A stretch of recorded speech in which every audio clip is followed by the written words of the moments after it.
few people off guard. I'd imagine there's a few people that are thinking we're going to be starting at our usual time, but because it's a Wednesday and we don't have the Wrestling Escape Pod before, it means that we can just get stuck straight into this. Like, can go straight, like, from a normal stream would, like a Raw or a SmackDown, and start 2 hours before. So, yeah, really, really excited to kind of have this extra time with you guys. You know, wish it was a weekly thing, to be honest. I might even try and float the idea of moving the Wrestling Escape Pods, but I don't know. We'll have to see. We've got the extra time this week, and let's enjoy it, shall we? So I will jump into the chat and say hello to everyone, but of course we need to go over here, right, so that we can look at the official breakdown, the official preview for this week's NXT. So on screen we have got Bubba Ray Dudley teaming with Trick Williams to take on Ethan Page and Ridge Holland. That's obviously going to be our main event, or I'd imagine it's our main event, as we've got this special tag match. We got Julia, Stephanie Vacour, Kalani Jordan, Zarya, Jordan Grace teaming up against Roxanne Perez, Cora Jade, and Fatal Influence. Massive 10-woman tag match that we've got there as well. Then we got Lola Vice, Jada Parker in a hardcore match. Dawn Marie is going to be special guest referee for that one. And then we got Javon Evans against Wes Lee, and we know that Rob Van Dam is kind of going to be involved somehow. We just don't know quite how at the moment, but we know that Rob Van Dam is interested in making his presence felt during that match. So that's what we've got lined up, and plenty of stuff for us to get our teeth into. Hello to everyone in the chat. Kader said, everyone excited for NXtreme. I like that. NXtreme. Yeah, good. It's going to be a great show tonight. Obviously, we're at the ECW arena. WrestleVotes put a tweet out saying that internally, they think this is going to be the biggest show since the debut episode on CW. I don't know that that's true, because obviously it's a Wednesday. Obviously, we're going up against the AEW, the competition, AEW.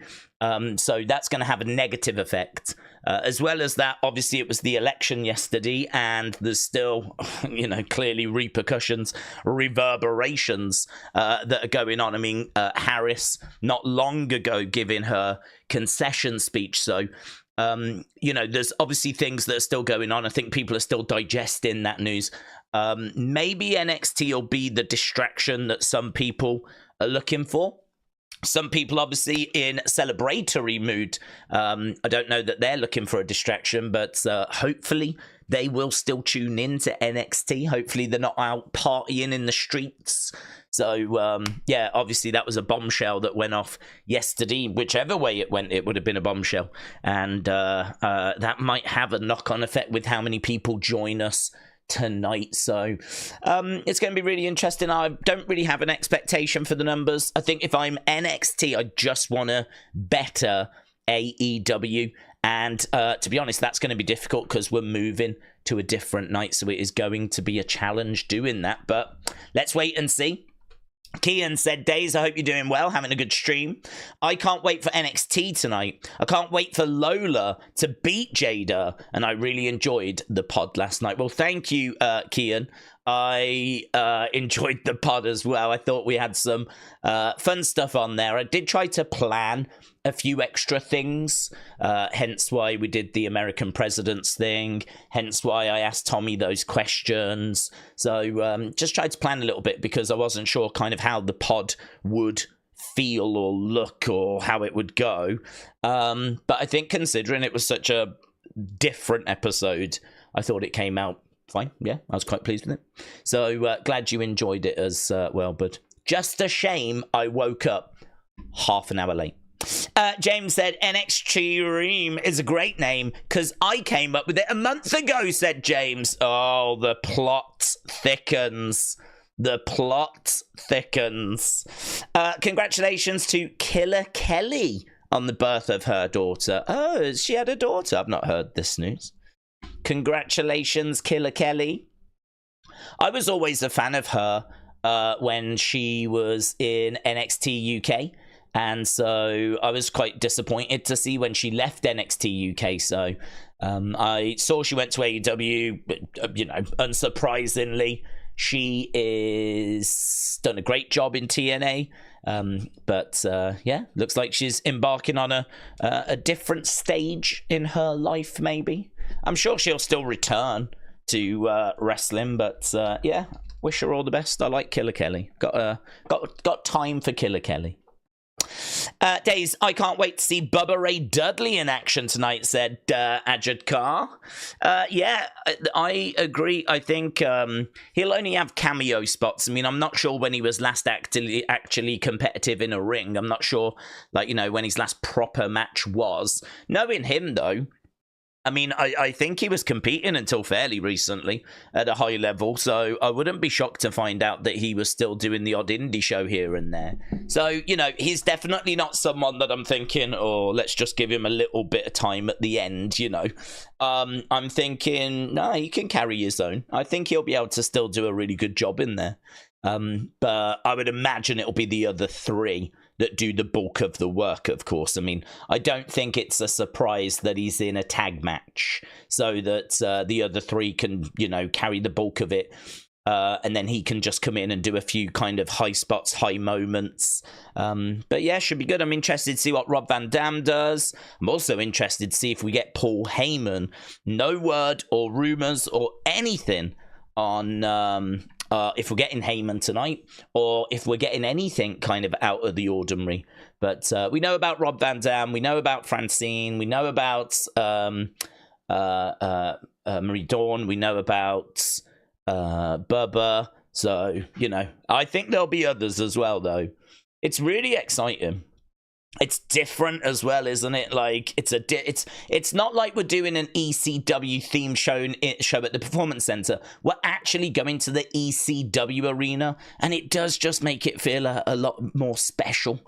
I wish we went to more of these kind of iconic arenas, went to more of these kind of iconic places from wrestling history, because I think that would, like, you know, why have we never done the Manhattan Center? Why has NXT not gone to the venue where the first Raw was held? That to me would seem like a no-brainer. It would seem like an absolute no-brainer that NXT would go to the Manhattan Center and do a show there. If they did, I would go. 100% I would be there. I would love to see a WWE show, and on NXT's fine. I would love to see a WWE show at the Manhattan Center, because pretty much Raw in its first year in '93 came from that venue. We did go to other venues, but the bulk of it came from that venue. And I don't know why NXT doesn't look to go to those kinds of places, because there's quite a few dotted around America in particular. So that's what, you know, for me, just really tips this over the edge. Is it's not just an ECW tribute night. We're actually going to that very, very special venue. Lisa said, after getting enough money for Days Goes to Estonia Fund, someone made a point that as you step foot there, what if you get nuked? We have to witness that happen in your endeavors. Well, I wouldn't expect to get nuked. I think if we get, like, nuclear war kicking off whilst I was in Estonia, that would be really unfortunate, you know? But if nuclear war is going to kick off at any point, I would say that's pretty unfortunate for everyone, right? Because chances are there's going to be retaliations, and that is a very slippery slope. So I would say if I'm in Estonia and I get nuked, then I think that you should have a few concerns for yourselves as well. Because I'm pretty sure the nukes are going to start flying at that point. Everyone sat on this massive stockpile of nukes. They're going to get used one day, right? They're going to get used. So hopefully not. For all of our sake, shall we say. For all of our sake. Buy the new Julia merch, said Aubrey. Do you know what? I'm going to be honest. I'm not a big fan, right? I'll show it you because I've got it in the unseen folder, right? It is... I can't remember where I put it. I think, did I put it in NXT? There. the problem with this merch is it works for Julia. You could see Julia wearing it. I don't know why it's on a black shirt, right? I kind of feel like it needs to be, maybe the tree should be black and it should be on a white shirt to make it a bit brighter. This is a bit confusing to me because it's a black shirt, which is, you know, perfect for wrestling fans because you should be able to wear it out and about, right? I don't mind the Julia thing. I don't even mind a little bit of this, but this whole design, like, and this beautiful madness, like, I'm looking at that and I'm like, could I honestly wear that with jeans and go to a pub? Could I go down the road, catch up with friends, go for a pint whilst wearing this shirt? I mean, nothing says I can't, but it's not the kind of thing that I would wear, right? So I'm looking at it and I'm like, could we not have done something else? Could we not have found like a different design maybe? So like, I don't mind the Julia bit. Maybe we could have moved that into the middle. Maybe we could have done a little something around it. Maybe there could have been a few thorns or something in there as well. I don't know. But I'm kind of looking at it like, who's wearing this? I feel like there's plenty of young ladies that will wear it. Maybe diehard Julia fans, but I don't know, man. I don't know. It's one of those that I think will sell because people love Julia, but are people honestly going to wear it? Because I can't say I would wear that going to the pub. And that's me being honest. And that's the test I always like apply to a new shirt. I tend to look at new shirts and I'm like, the question is very simple. Would I wear that to a club, to a pub? Would I be happy to wear it? It's a very simple test. And honestly, on this one, I wouldn't. So I'm probably going to have to wait for another Julia shirt. But it's good to see that it's out. And what I would say is, it's not a bad kind of... I like the style. I like the art style. So I don't have an issue with any of that. It's just, I think in order for me to wear it, some tweaks would need to be made. But listen, it comes down to personal taste, doesn't it? And for me, it's not one that I would wear, but maybe you're looking at it going, I like that, I'm going to get that. Fair play. Maybe it's one you would wear down the local club or bar. Kim's Chain said, the only time we'll get a nuclear explosion is if I eat a curry. The explosion will be horrific, and it will wipe out half the population. Honestly, in that situation, I would much rather go by nuke. Could you imagine that? If it turns out Kim's Train takes out half the world's population because they had an explosive curry. I mean, I don't even want to picture the aftermath of that. I would much rather get nuked. So I just want to say a thank you to Kim's Trains, a.k.a. Nick Butcher, for presenting me with an alternative that's so much more horrific than nuclear war that actually I feel quite comfortable with nuclear war now. If we do get, for whatever reason, nuclear war, I will remember that comment and I will think, do you know what? It's actually not that bad. It could be worse. And that's probably a good way to look at nuclear war. So thank you, my friend. But I wear the Acclaim's Scissor Me Daddy Ass shirt all the time, said Kader. Well, you're a braver man than me. I'm not sure that I would be willing to wear that down the pub. I mean, the other problem is that I'm right by an army barracks. There is actually an army, a big army barracks around here, so a lot of the local lads that are in the forces and in the army and doing, like, there's a training center and everything, they go drinking around here. So, you know, I'm not sure Scissor Me Daddy Ass shirts are the direction that I'm looking to go in when it comes to my attire for going down the road. But again, you know, each to their own personal tastes. It just comes down to what you would be willing to wear. So yeah, I do find wrestling gets it wrong quite a bit, actually. There's quite a lot of shirts, AEW in particular, I know it's been spoken about, but AEW in particular seems to have a bit of a bad record for shirts that people kind of go, what the hell are they doing over there? Why is their merch so bad? Like, who is wearing this? And WWE has had plenty of those as well, make no mistake about it.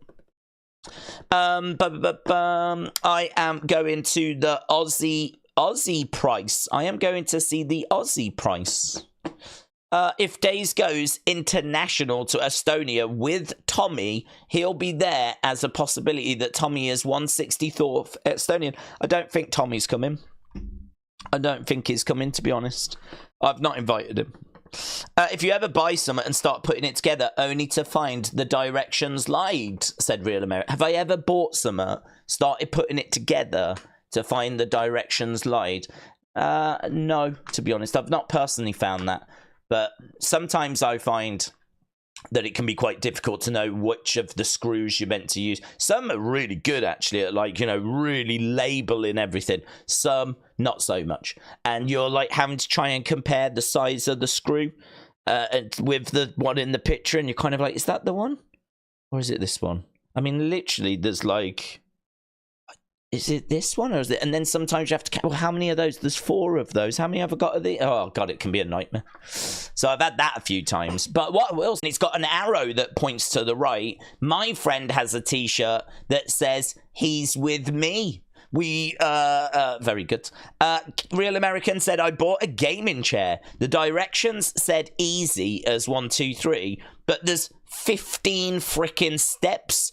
WTF is easy as 1, 2, 3. No, I think what they were saying is steps 1, 2, 3 are easy, but 4 to 15 are a flipping nightmare. I think that's what they were saying.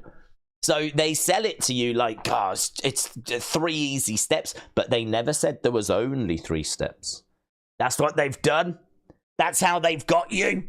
That's how they've got you. 3 easy steps. Just turns out there's actually 25 steps.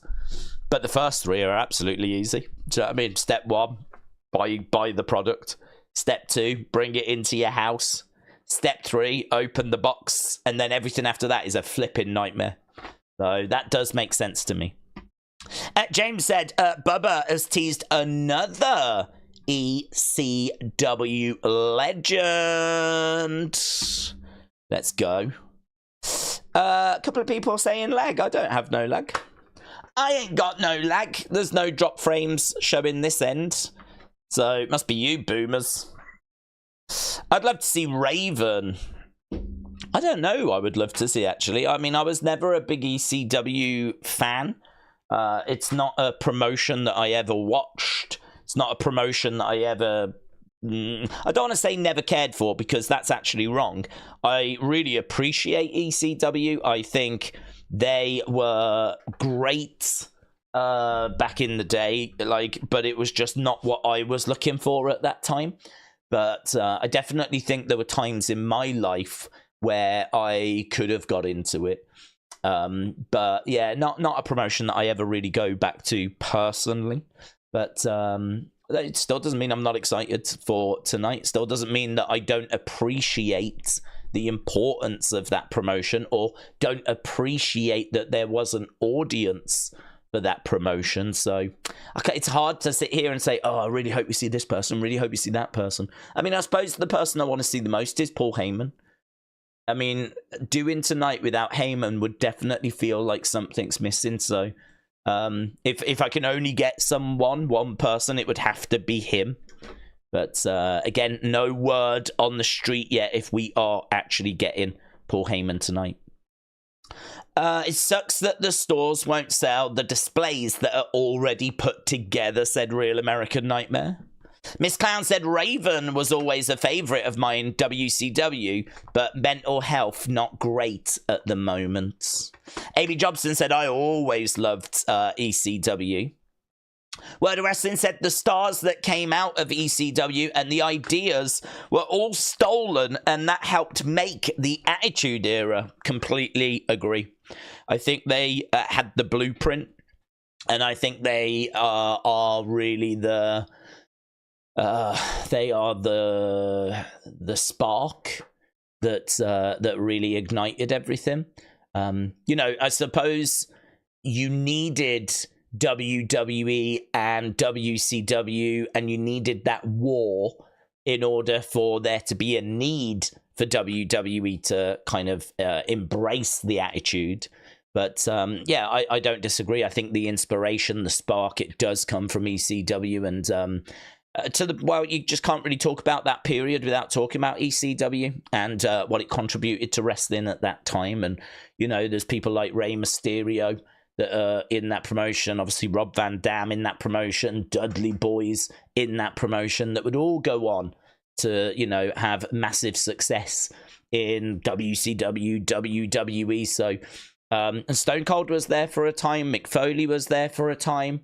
But even legends towards the end of their career, like Terry Funk. I mean, that's bonkers. Terry Funk was a proper wrestler, right? He was always a little aggressive, right? But he was a proper wrestler like all the other boys. And then for him to get to the stage of his career where, I mean, I don't know how old he was, in his 50s or something when he was in ECW. And so for him to get to that point in his career where he's right at the end of his career, I mean, it's done. Yeah, we're running on fumes.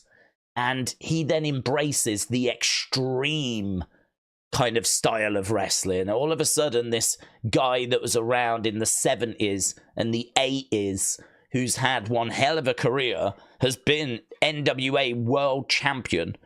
He is now embracing the extreme. He is now pushing the envelope at that stage in his life.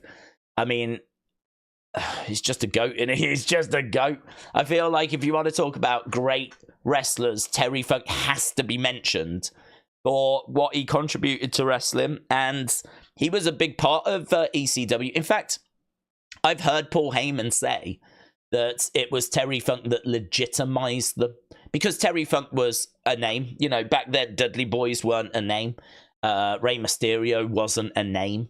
These were people that were coming through. They were not people that had established their brands. So, it's Terry Funk that, brings eyes and interest to ECW. And I've seen him say before, Paul Heyman, that without Terry Funk, ECW would not have lasted as long as it did, would not have got off the ground as it did. We kind of owe it all to Terry Funk, which, I'm sure Paul Heyman is very good at saying the right thing at the right time. I would not be shocked if you found him saying the exact same thing about Rob Van Dam, the exact same thing about Tommy Dreamer, the exact same thing about Sabu, do you know what I mean? Like, he says what he needs to say when he needs to say it. So I don't doubt that I saw him just being lovely to Terry Funk and then it'd be lovely to someone else. But I still have seen him say that. And obviously Terry Funk no longer with us. Passed away, didn't he? The same week as Bray. You might remember when Bray passed away, you had Bray on the one side of the screen. They had Terry Funk on the other side of the screen. It was actually a dual screen because we lost both really close to each other. So, yeah, we won't get him, but that was definitely someone that ECW owe a lot to. But there's loads, isn't there? I mean, you can't imagine ECW without Sandman. You can't imagine it without Rob Van Dam. You can't imagine it without Sabu. You can't imagine it without Tommy Dreamer. I mean, there's loads and loads of people that you can mention when it comes to ECW. I don't know who we get tonight. I don't know who the surprise will be tonight. But I would love, for me personally, my favourite, ECW wrestler was always Sandman. I think Sandman, you couldn't quite picture him working anywhere else, or I couldn't picture him working in WWF. I mean, he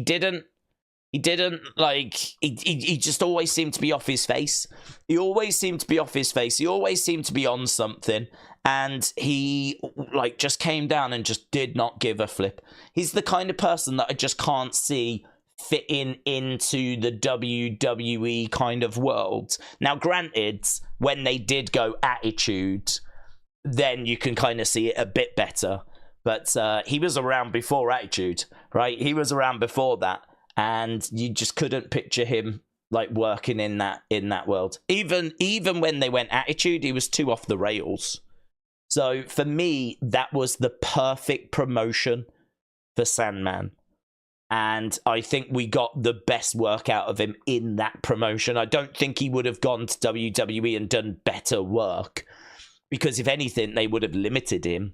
And I think that was his best work. So Sandman is someone that when I think ECW, and, you know, if there was a card, Sandman would be the person I would look to see, is he on this show. So, yeah, that's who I would like to see, but I don't know. I don't know who it is that we end up getting, to be honest. But Sandman is my favorite. His entrance was iconic. Yeah, I agree. Sandman was hack in WCW, says Jim. Imagine ECW was still around today. You wouldn't stream it, said Dort Knight. It depends, to be honest. It depends. It would depend if it was under the WWE umbrella. If it was under the WWE umbrella, then I would. If it was outside of WWE, then it depends what day it was on. It would depend what talent they had. It would depend on just. I mean, it's not possible to say that I wouldn't stream it or I would stream it, because I just did 3-4 years of AEW, and I would have continued had that show have been, you know, no offense, good. Like for me, like it really tailed away, and so I was just, there was more about it I didn't like than like. So I don't know. I mean, I've done NWA when they were doing their power show. They then obviously went behind a paywall that decimated their audience, and it decimated our NWA community. And I know they've come kind of back now. I mean, I don't know where they are now. They were on the CW app, but I don't know where they are right now. But regardless, that community is disbanded. You know, that's and to be honest, I look at their roster and, you know, it's not where it was. You know, before they had Nick Aldis, they had LA Knight, they had Thunder Rosa, they had Eddie Kingston. You know, you can kind of go down an amazing roster. And I think we caught it at like a real great time. Now, it's struggling, it's floundering, it's you know, really fallen behind. I feel sorry for them, actually. I'd love for them to find a way forward, but I don't know. Like, you just keep seeing these controversies and that cocaine thing, and some comments that Billy Corgan's making, Tyrus being champ. You're kind of like, does that mean? So, I don't know, we did NWA, and we did it for, it's not like we did one show, we did it for like a year. We did AEW for like 3-4 years. So, I don't know, definitely it would be something I would look at, but it would really depend on who's wrestling there, who's in charge of it, what day is it on, is it under the WWE umbrella? If it is, I would definitely do it, because you just don't know if those stars are going to go to WWE's main roster. You know, it's a little bit like those stars could be called to Raw or SmackDown or vice versa. If it's under the WWE umbrella, it's something I would have to be aware of, which is why I really don't mind them bringing it back under the WWE umbrella. Imagine if tonight's show did monster views and it showed WWE, there was a demand for it, just like when they released that DVD. They did like the rise and fall of ECW DVD, and as many of you know, it was bonkers with its sales, right? Sales were like incredible, like smashing records, and like it sent a message, a loud message to WWE. There is a demand for ECW.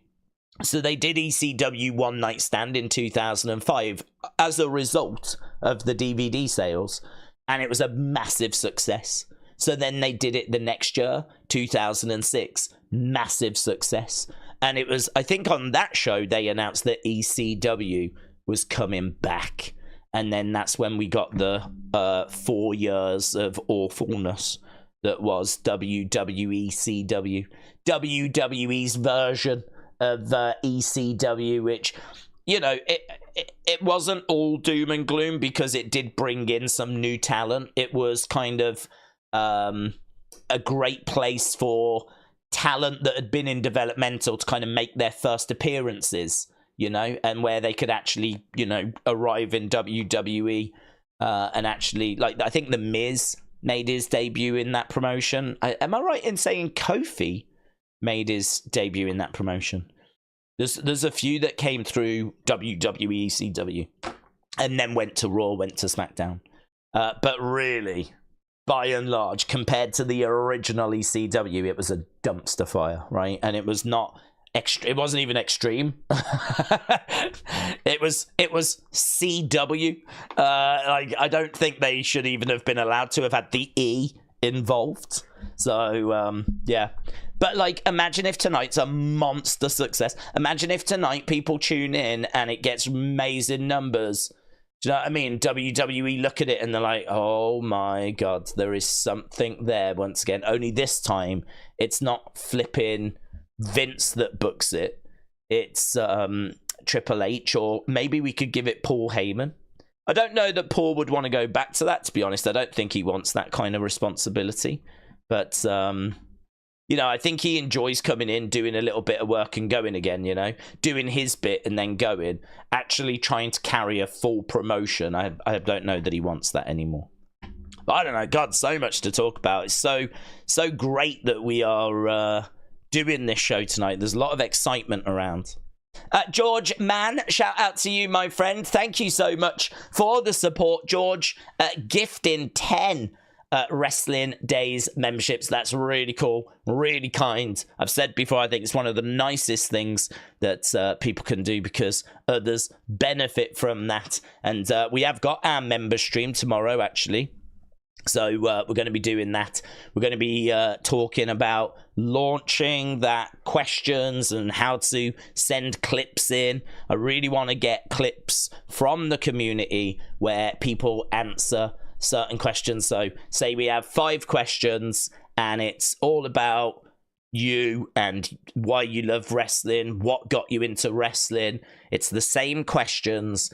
I'll publish them on the members side of the channel, and then you can go away, record your answers, and then each week we can play one of those videos just to kind of put a face to the name, find out a bit more about like the members, which I think will be really nice and a good way to kind of, well, you know, further strengthen the community. I think finding out, I mean, we only know about each other what we see either on Twitter, if we do venture onto Twitter and look at your Twitter account, or what you put in the chat.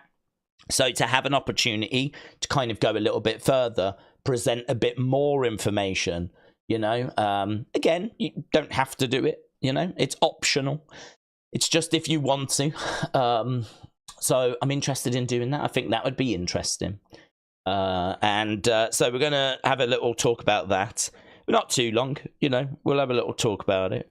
And I'm going to try and get a members unseen up as well. And really need to get one of them done. But there is kind of issues with copyright at the moment, because I noticed a few weeks ago that WWE were being a bit harder with copyright, because I have had a couple of unseens get demonetized recently because of stuff that was in them.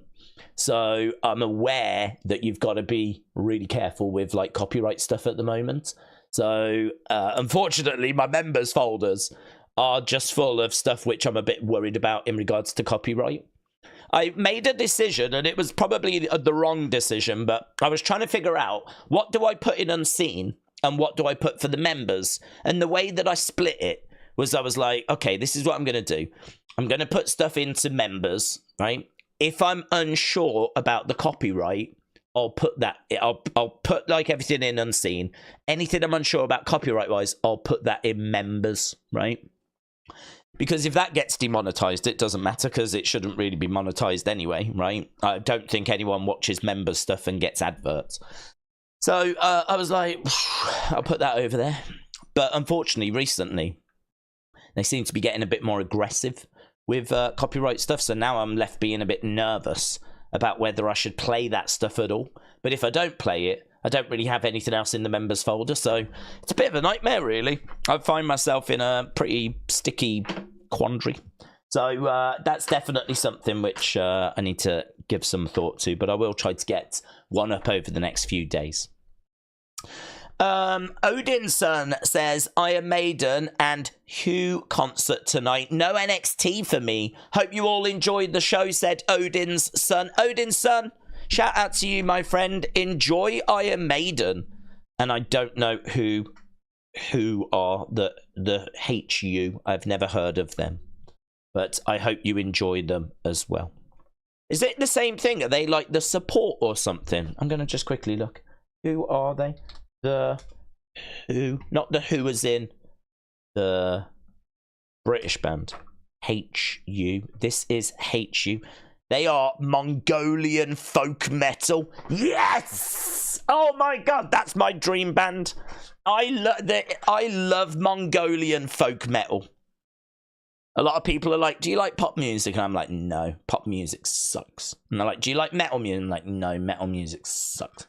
Do you like hip-hop? No, hip-hop sucks. What do you like? I like Mongolian folk metal. Well, enjoy them, my friends. Enjoy them. That is quite specific. Who knew there was even a genre that was Mongolian folk metal? Who knew? Who? Who knew? Because they are the band. George Mann said, I'm not going into a proper X Factor sub-story. Oh, here we go. That means that he is going into a proper X Factor sub-story. Get your tissues ready, everyone. Here we go, George. The spotlight is on you, my friend. The floor is yours. You've been so kind and generous. Let's go. Here we go. But this community and you have got me through some hard times. Damn. Legend. Do you know what? Kept short and sweet, actually. But even if you had gone into specifics, I was ready. And I think the community was as well. And I'm sorry to hear, genuinely, that you've been through hard times. But I would say, considering Dusty Rhodes has done a promo called Hard Times, that should show you, hopefully, that that is something that, unfortunately, everyone tends to go through at some point. Probably people watching now that are going through hard times. And if this community and these streams can provide a momentary moment of distraction, then brilliant. I'm very pleased about that. And if that has helped in any way, then George, you are a legend. And I really appreciate your support, my friend. We do get that quite a bit, actually, where people are like, you know, I've gone, this is happening to me at the moment. That's how I just need to have a distraction, you know. And I get it. I totally understand. I think that's actually something that happens in quite a lot of like communities and live streams. And, you know, I think there's a lot of people that just kind of get through the day because, oh, yeah, it's NXT tonight, you know. And I've been there. I've had that. I'm sure I'll have it again. But thoughts with you. And hopefully your hard times are in the past, my friends, and hopefully you don't have any more hard times. Hopefully only I have hard times going forward. I will take all of your hard times, project them onto me. I will take all your hard times, and then you just go off frolicking in fields instead. Yeah, I'll take the hard times, channel it this way. Yeah, I'll consume your hard times for you, my friends. And George, appreciate it, my friend. Appreciate it.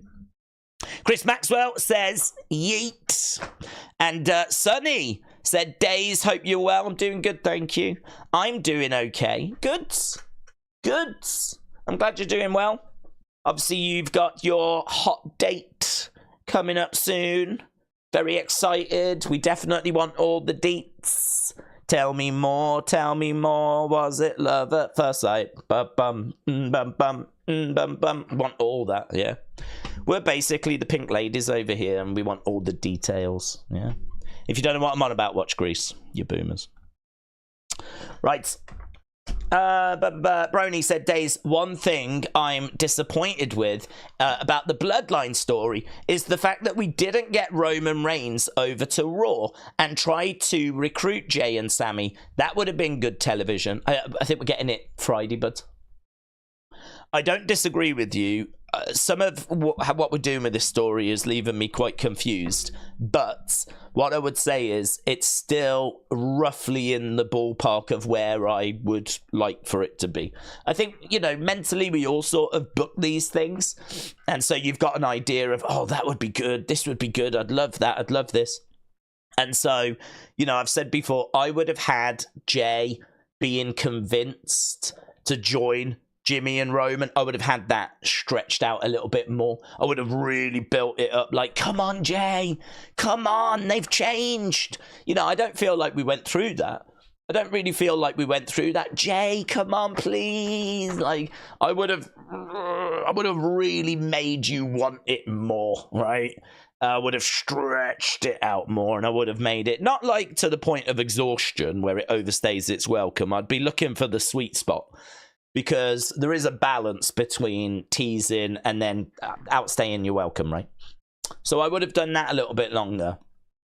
And then I agree with you. I mean, I feel like Roman, it was a really good point that was made in an opinions video. Like, Roman didn't apologize to Jay. Roman's not said sorry for the past.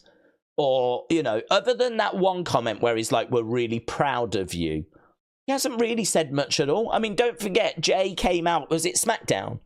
And he was like, it's not going to be like it was in the past. I'm only here because of the bloodline thing and blah, blah, blah, blah, right? All this kind of stuff. And Roman then went, yeet. Yeah? And that was it. He just went, yeet. A bit of a funny comedy answer. And then they all throw up the wands. So, you know, that bit there, it felt like it needed to have a little bit more heart-to-heart, like, you know, your bloods, I love you. You know, whatever goes down between us, that bond is unbreakable. Those kind of little things, you know, would have been nice to have had a bit more of that. But again, if you're going to do it so quick, instead of letting it breathe, you're going to have to cut some stuff out, aren't you? Because literally we had like a couple of weeks, if that. I don't even think it was that, to get from Jay being completely on his own to Jay standing next to Jimmy and Roman and throwing up the flipping wands. So, yeah, like, for me, it's still kind of going in the direction I was looking for, and it's still giving me, you know, a good chunk of what I was looking for, but it's not quite what I was looking for, but, well, yeah, you know, whatever. And I agree with you about, like, Roman on Monday. Why was he not there? Because he was in Saudi Arabia, so, you know, why didn't he come out? Why didn't we get that heartfelt moment there? They could have explained it by saying that Roman's had to fly back home. He wanted to be here. He wanted to speak to you himself. But he's had to travel back. But he will be here on Friday. We would have had an answer then. Then we would have been like, oh, okay, well, he couldn't. That's fine. Because I think the truth is they do want that segment. But they're doing it on Friday because they want you to tune in on Friday. Yeah? So they're doing it on Friday. Monday was more about Sammy. Right? And technically, Roman is a Friday superstar. He doesn't have a need to be on Monday. But I think considering what's just happened, he probably should have been there to have had a few words with Jay and sorted the Sammy situation. It's a bit weird for him to, do you know what I mean, bring the family back together.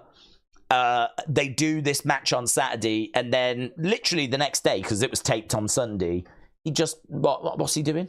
Is he flying home? Is he playing in a sand buggy somewhere? Like, is he on a camel? What could he not make Raw? Like, is it, if he doesn't get paid, he just doesn't show, even though it's his family? Like, I agree with you. I think, like, there's a few holes there that are they're not massive. They're not a big problem. It's not derailed the story, but could this be a bit more satisfying? Could there be a bit more, like, time? Could there be a bit more exploring the relation? Yeah, 100%. 100%. But honestly, I think that Crown Jewel just got in the way. I think Crown Jewel, for whatever reason, it's as if someone went up to Triple H and went, you do know that we've got to have Roman and the bloodline on Crown Jewel, and we haven't even done anything yet. And he's like, oh my God, I forgot. It's like that happened. I honestly wouldn't be shocked if that conversation happened. Like, perhaps they weren't going to have Roman on the show and Jay and all of them, and then the Saudis were like, where's Roman and Jay? And we were like, oh, they're not on this show. We're going to do some Survivor Series. Oh, no, they've got to be on this show. The Crown Prince wants Roman and Jey Uso to be on this show. Oh, God. Well, we haven't started. Oh, my God. It's got that vibe to it. It's got that vibe where, like, the Crown Prince just suddenly went, where are they? And we went, oh, Jesus. How long we got? Oh, God, we've only got 2 shows. All right, leave it with us. Leave it with us. Leave it with... We'll find a way. We'll find a way. So, yeah, but listen, the headline, I would say, is it's still going in the direction that we thought it would, that we hoped it would, and I'm pleased about that. You know, I mean, this could have really gone rogue. This really could have lost its way. But instead, you know, we're still moving forwards. Even if I think all of us could sit here and throw ideas as to how we would book it better, you know. Daze, what's the site that you told me about to send a clip for the members? I forget things. What's the site you told me about for sending clips on members?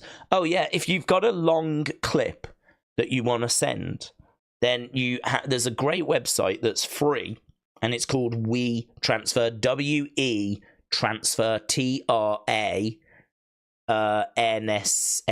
transfer, right? We Transfer, one word, and basically that allows you to email large files, and it's free. When you first go on it, they will say, here's the basic package, here's blah blah blah, just click it off, get rid of it. You don't have to subscribe to anything, right? They might ask for you to provide a username and a password to create an account or something, but again, there's no fee. I've never paid a penny to them, right? And basically, once you're in, you put your email, you put the email that you're sending to, and then you add massive files. Like, I think you can add files up to 2 GB, and then it sends them. Do you know how I found out about that? Cultaholic. Because they once, and I've told this story before, they back in, I want to say definitely 2017, I'm going to say it was 7 years ago now, they reached out to a load of YouTubers to get answers to some questions. I think there was like 10 or 20 questions, and it was all to do with wrestling. And they were going to do a video, which was going to be, we asked these YouTubers these 10, 20 questions about wrestling. These are their answers, right? And I was very fortunate to be one that they contacted. And I was quite excited about it because at that point, I'd been doing the channel for probably about 18 months, something like that.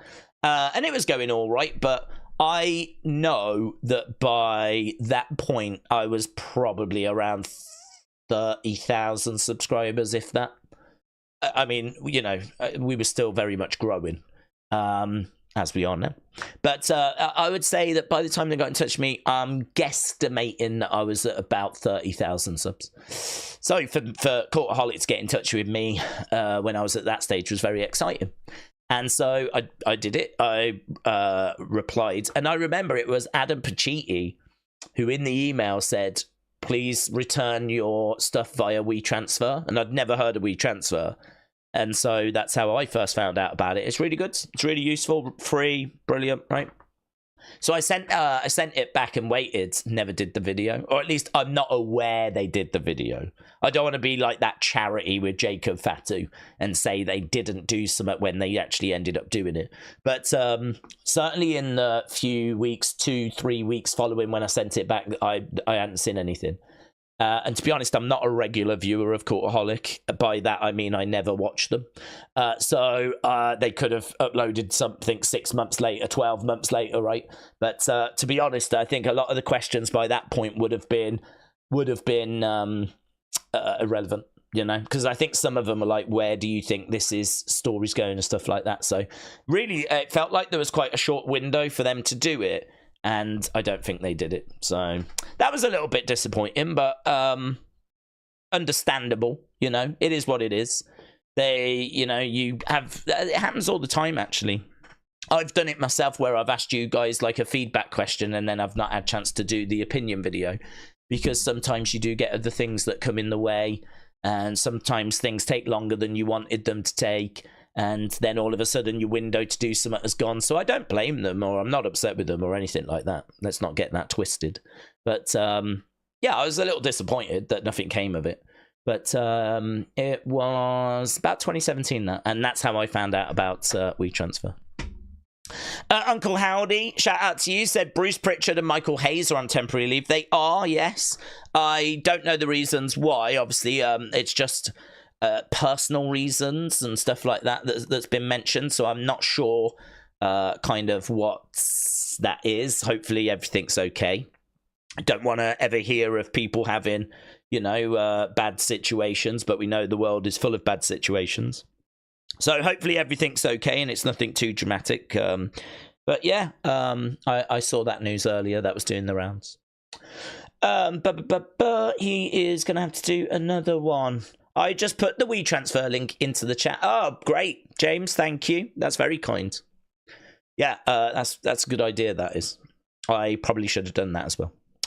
Weird they didn't tell you about the finished video, says Jim. I don't think they got to it, but honestly, I think it was one of those where, as I said, let's not get it twisted. Let's not make it out like I'm super upset or that this was a big problem. It was absolutely fine. It was just a case that they just lightly didn't get round to it, you know? And as I said, I've had that, so it's perfectly understandable. But yeah, I'm pretty sure it just didn't happen. I'm pretty sure that one didn't get done. Shane Douglas is the most underrated from ECW. He could be in the Hall of Fame, says Wrestle with Andy. Hello, Wrestle with Andy. Hope you are well, my friend. Hope life is treating you well. Are you excited about the fact that there is going to be a Raw? I think it's a Raw, isn't it, in Scotland? I'm pretty sure that Glasgow is getting a Raw. So I don't know if you've ever been to Glasgow. It's in Scotland. And I know you are as well. So just thought I'd give you that information. Yeah. I know you've seen it, but it just makes it seem like I'm telling you for the first time now. So yeah, they're coming to Scotland. So check that out. Miss Clown said you didn't download the last clip that I sent you. And it was a bit large. Wink, wink, said Miss Clown. Wink, wink. Yeah, but there is a downside to WeTransfer, which is probably an understandable downside, and that is you have a window of, I think it's 7 days to get to something, right? So if you actually get sent something, you've got, I don't even know if it's 7 days.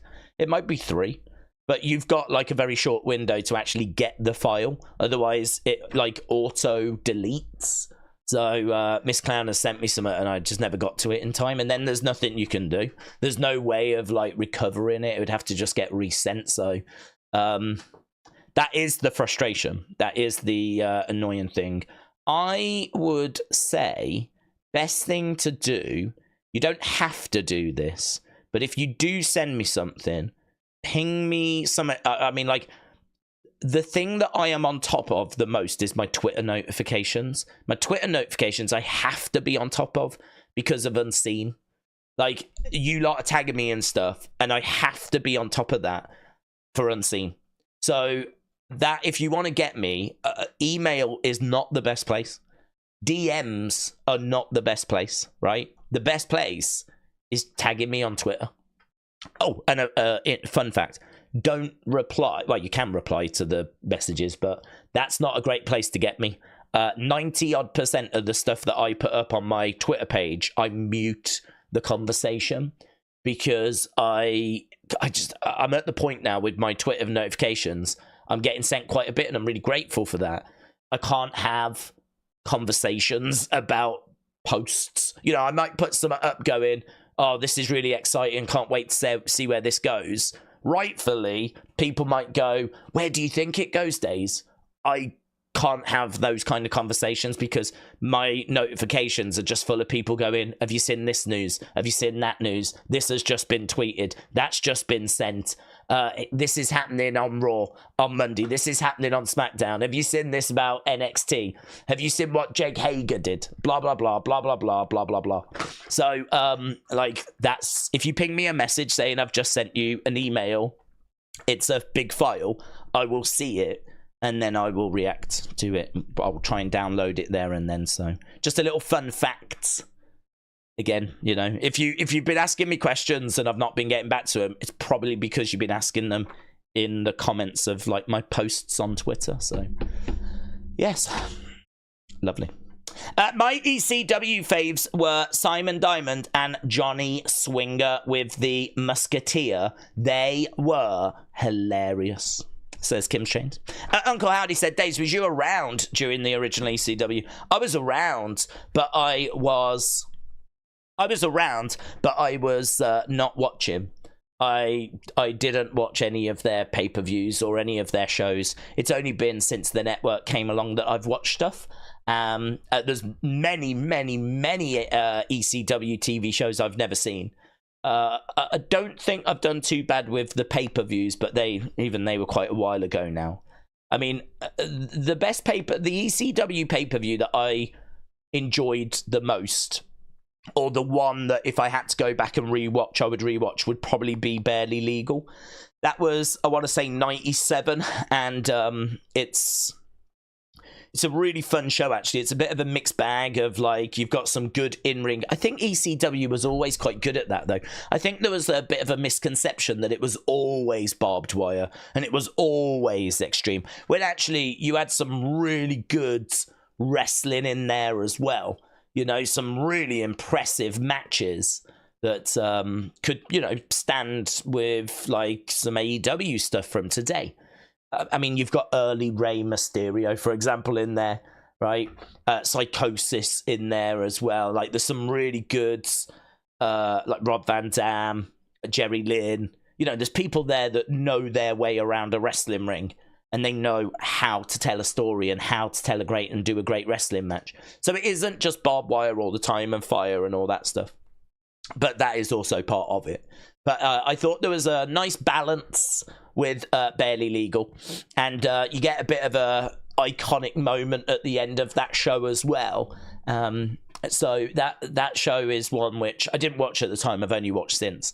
But if I was to revisit one, then that would be one. But I think all the Hardcore Heavens were pretty good. But, you know, to be honest, in my head, like, they've all just kind of merged into one. So trying to tell you what matches were on what show is a little bit tricky. I mean, I feel like Rob Van Dam against Jerry Lynn was around on one of those shows. And I remember that being, like, amazing. But I couldn't tell you which one. So, but yeah, I was around, but I wasn't engaged or watching it when I was, like, you know, when it was on. Which is a bit strange because I think I would have got something from it, but I've never been someone that really cares for just violence for the sake of violence. You know, I when I tune into UFC, I watch UFC because there's two people that I like that are battling, you know? There's two people, ideally, that I've got respect for, that I really like, that are going to go to war.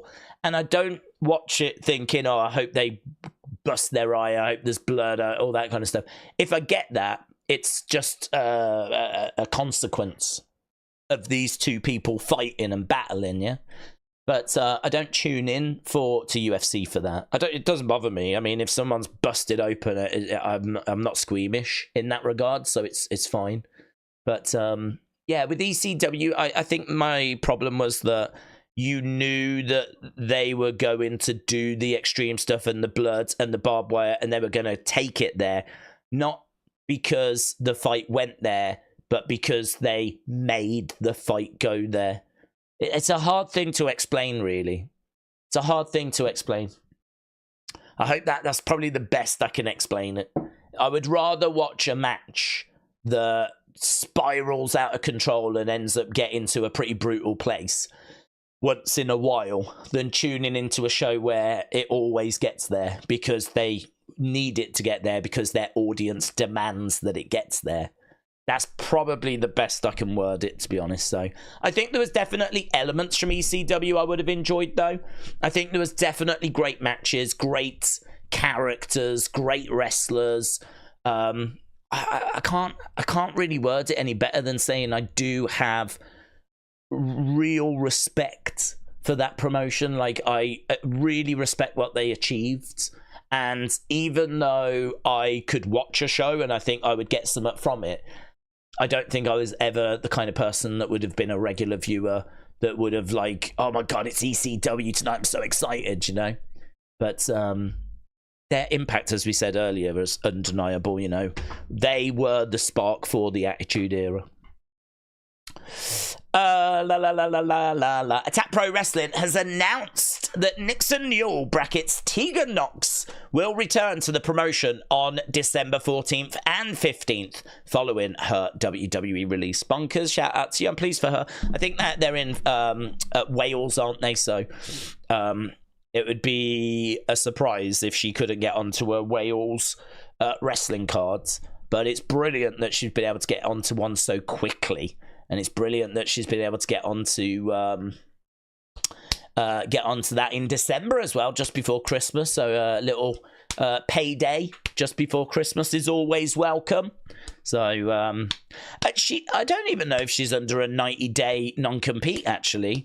Which, to be honest, even if she was, you know, and that opportunity comes along, they should waive it. And they should allow her to compete on a show like that, so...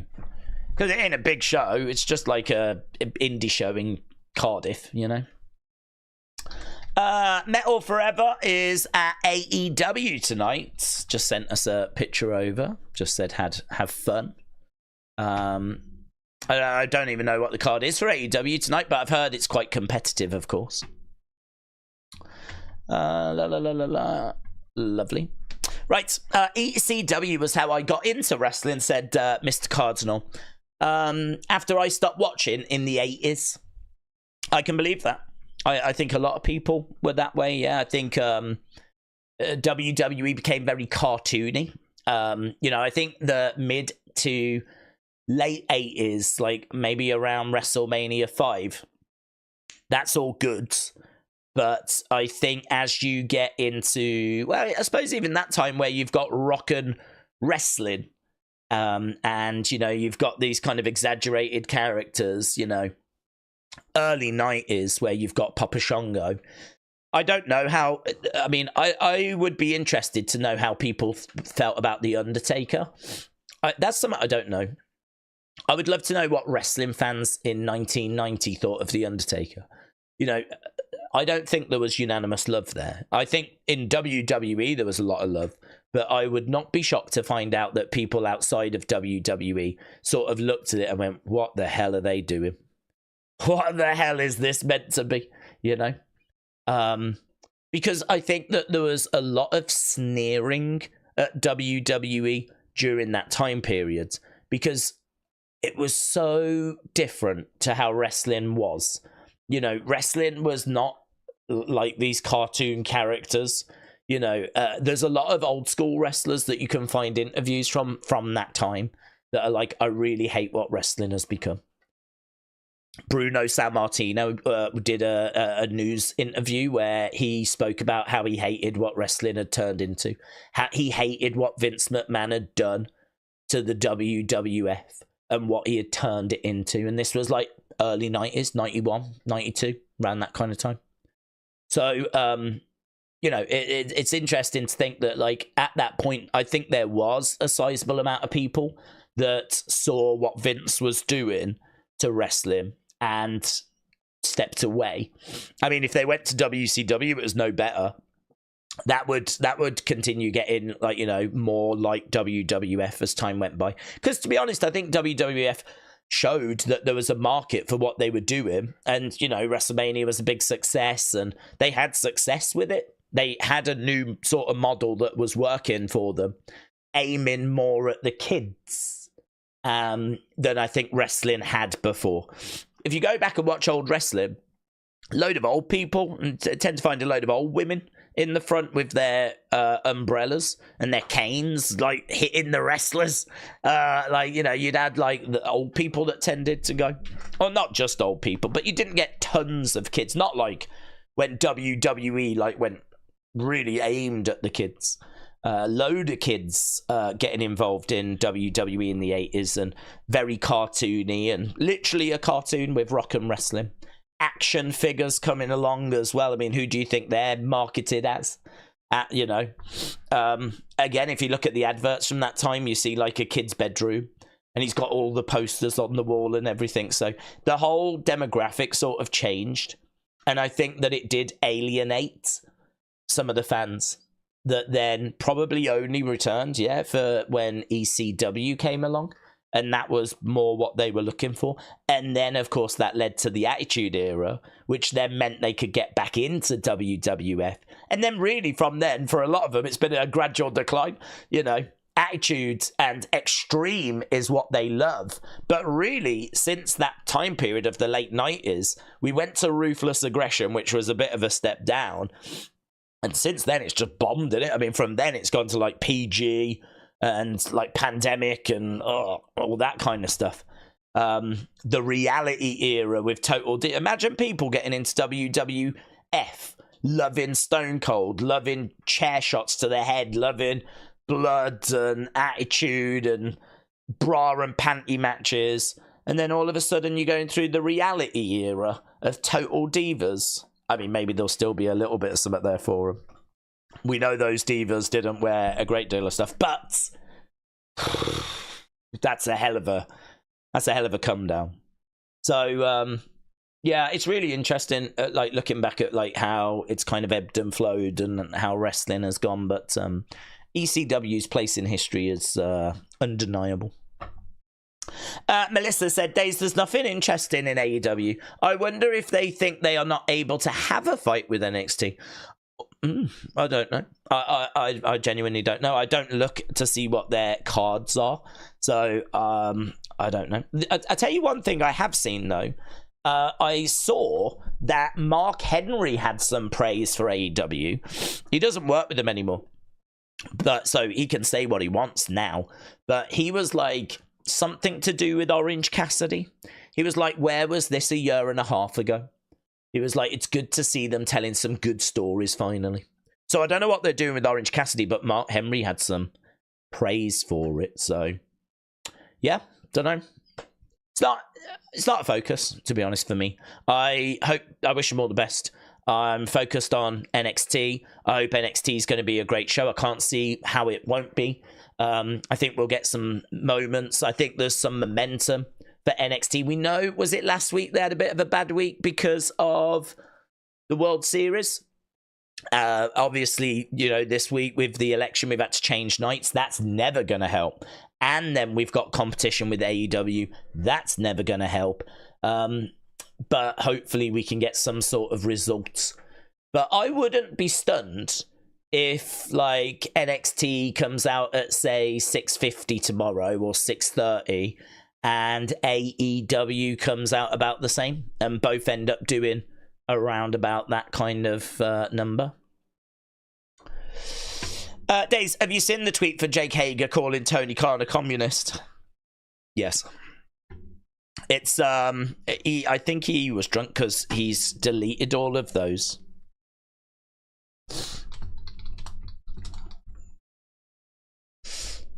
Yeah, I think I think he was drunk. There was quite a few tweets that he was putting out, and now he's had a load of shows kind of cancel on him because of what he said. So yeah, not good. But I mean, listen, you have to stand by your actions, don't you? Even if you have a few too many to drink or whatever, you know. Consequences, as Uncle Howdy told us.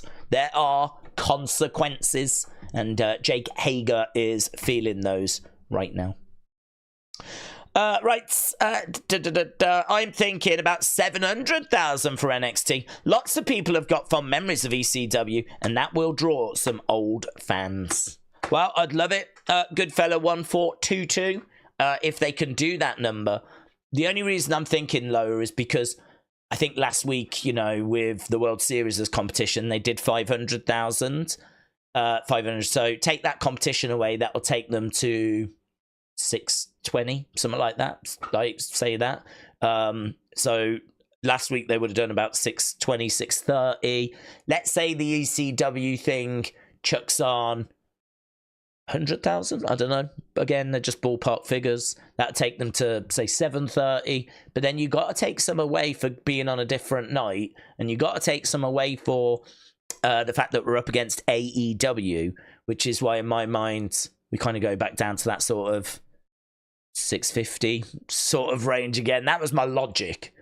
That's why I was kind of thinking what I was thinking. But I don't know. It's impossible to say, isn't it, really? We're just plucking a number out of the sky. But if they do end up, if you are correct and they do end up with 700,000, I think that would be seen as a big dub, to be honest, regardless of what AEW did. I think that'd be seen as a big dub, because that would be like a 150,000 increase on last week, and you're on a different night, and you're up against AEW.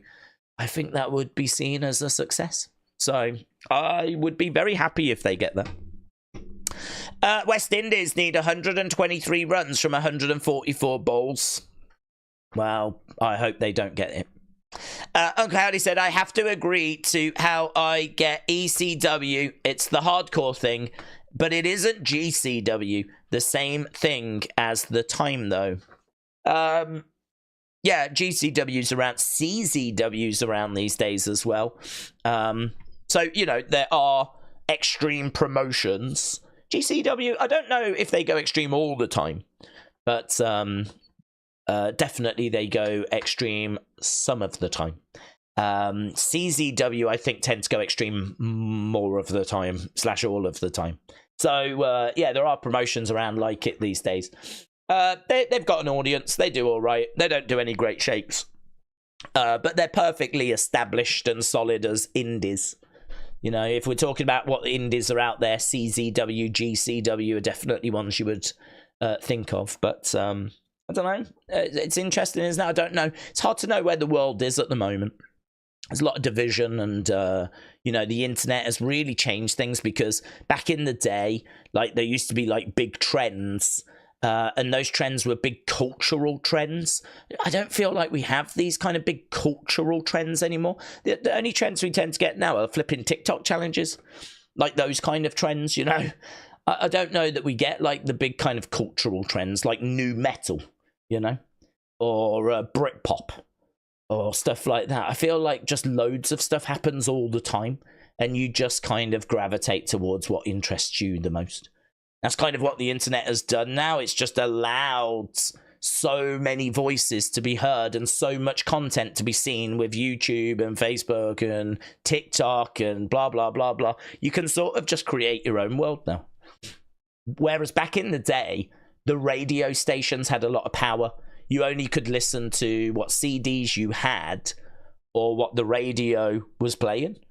The TV networks had a lot of power. You could only watch what DVDs or videos you had or what the TV stations were playing. And so it meant that your options were a lot more limited, which meant that we were watching a lot of the same things, which meant that it was easier for us to all go through the same sort of trends and, you know, the same thing at the same time, you know? It's just not that way now. And I really think that's a shame. I think it's a real shame that we don't have that anymore. Now there's a lot more of people like, oh, have you ever seen this? Nah, I've never seen it, no. Oh, have you heard this band? Nah, I've never heard of them, no. You used to get that back in the day, but I kind of feel like there was a lot more shared experience than kind of what we have now. I suppose you can still get those big shows like, say, a lot of people watch Mr. Beast, or you get a lot of people watching Squid Game, you know, or, you know, you still get those kinds of moments and those kind of big shows. Everyone still tunes into the Super Bowl in America, you know, so I suppose there are still a few things, but those kind of big trends, not so much anymore. I am happy to be proven wrong, but I just can't really think of anything off the top of my head. But, yeah, this is where ECW thrived, because back in the late 90s, and we've spoke about this, you had Car Crash TV. You know, people watched Jerry Springer, and people watched South Park, and Family Guy came along, and you got new metal. And there was this sort of rebelliousness that was around in that time period. And I theorized the other day that it might be something to do with us getting towards the end of the last millennium and starting a new millennium. Because the year 2000 was really big in regards to like a big excitement, like people were really excited. They were alive to see the year 2000, like that very first number changing was like a really big deal. And obviously you had the Millennium Bug, which was a big concern. The UK built the O2 Arena, which was the Millennium Dome, which for the whole of the year 2000 had exhibitions in there where people could go and look at this just really random weird stuff, right? But that's why it was built. And then after that, it got turned into an arena, and that is now the O2 Arena, but it used to be known as the Millennium Dome.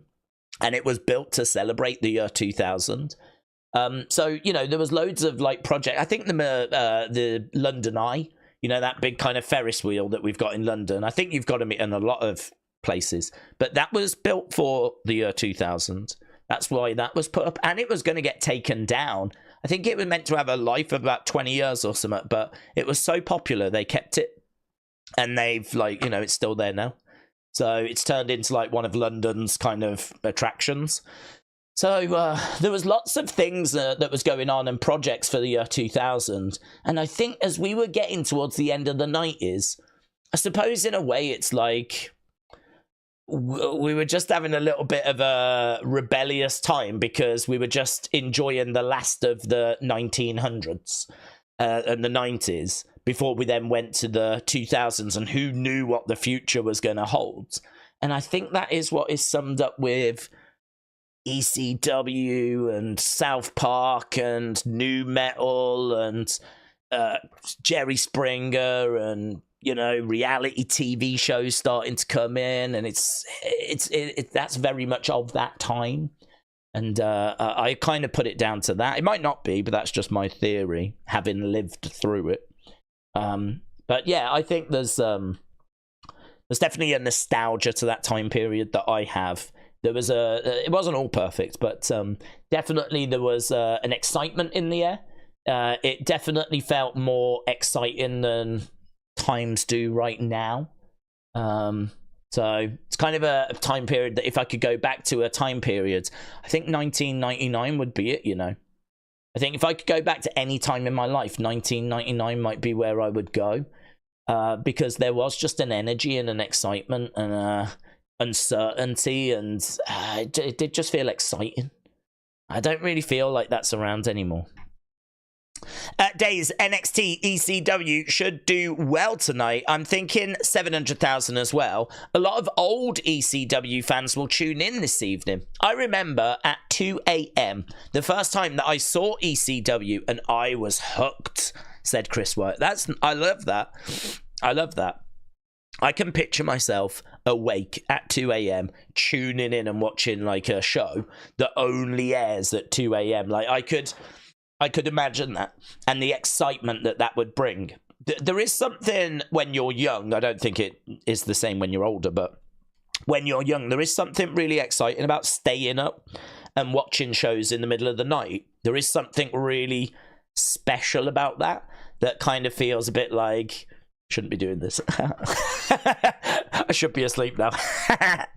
And so you kind of have got that. I mean, I do it every single night, so it's got no appeal to me, but like certainly I remember like being around a friend's house a few times, staying up till like 3 a.m, playing video games, drinking some beers, and just, you know, everyone's asleep and it's just you're listening to like, I think we were listening to like MOP, Anti Up, tracks like that, you know, and like just it was really cool. It's just cool. You don't tend to have a bad time in like, you know, at those kind of times, unless you're out and you had a big argument or something. But if you're stopping up to enjoy yourself, you're probably stopping up for a reason. And normally it's something like, you know, you're unwinding, you're having a drink. It's normally quite nostalgic.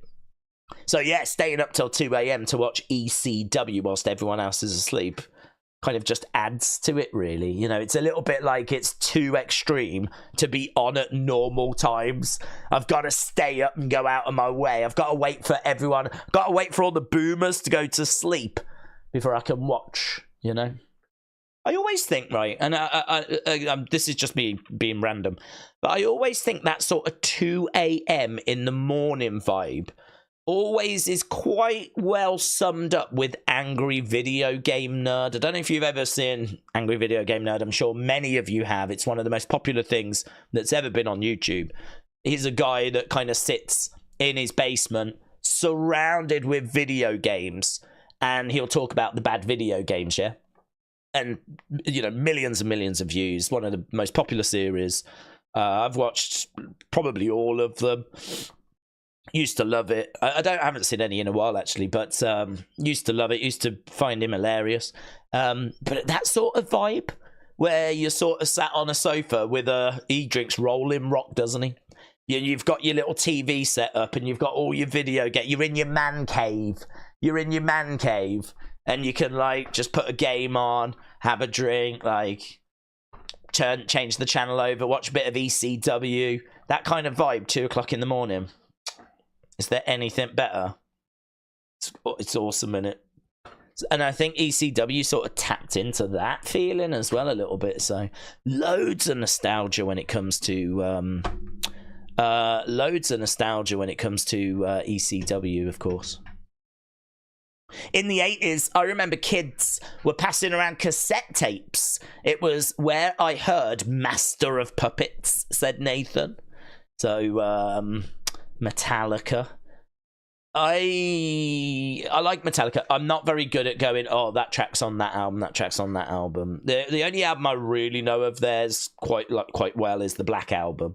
But I've listened to, like, Kill 'Em All, Ride the Lightning, Master of Puppets. Probably albums I should revisit, to be honest. I was just looking at my wall because I've got loads of albums next to me. I've actually got a few. I've got the Black Album. I've got S&M. That was awesome. That was the orchestra one. I don't know that I've got Master of Puppets here. That's a good shout, that is.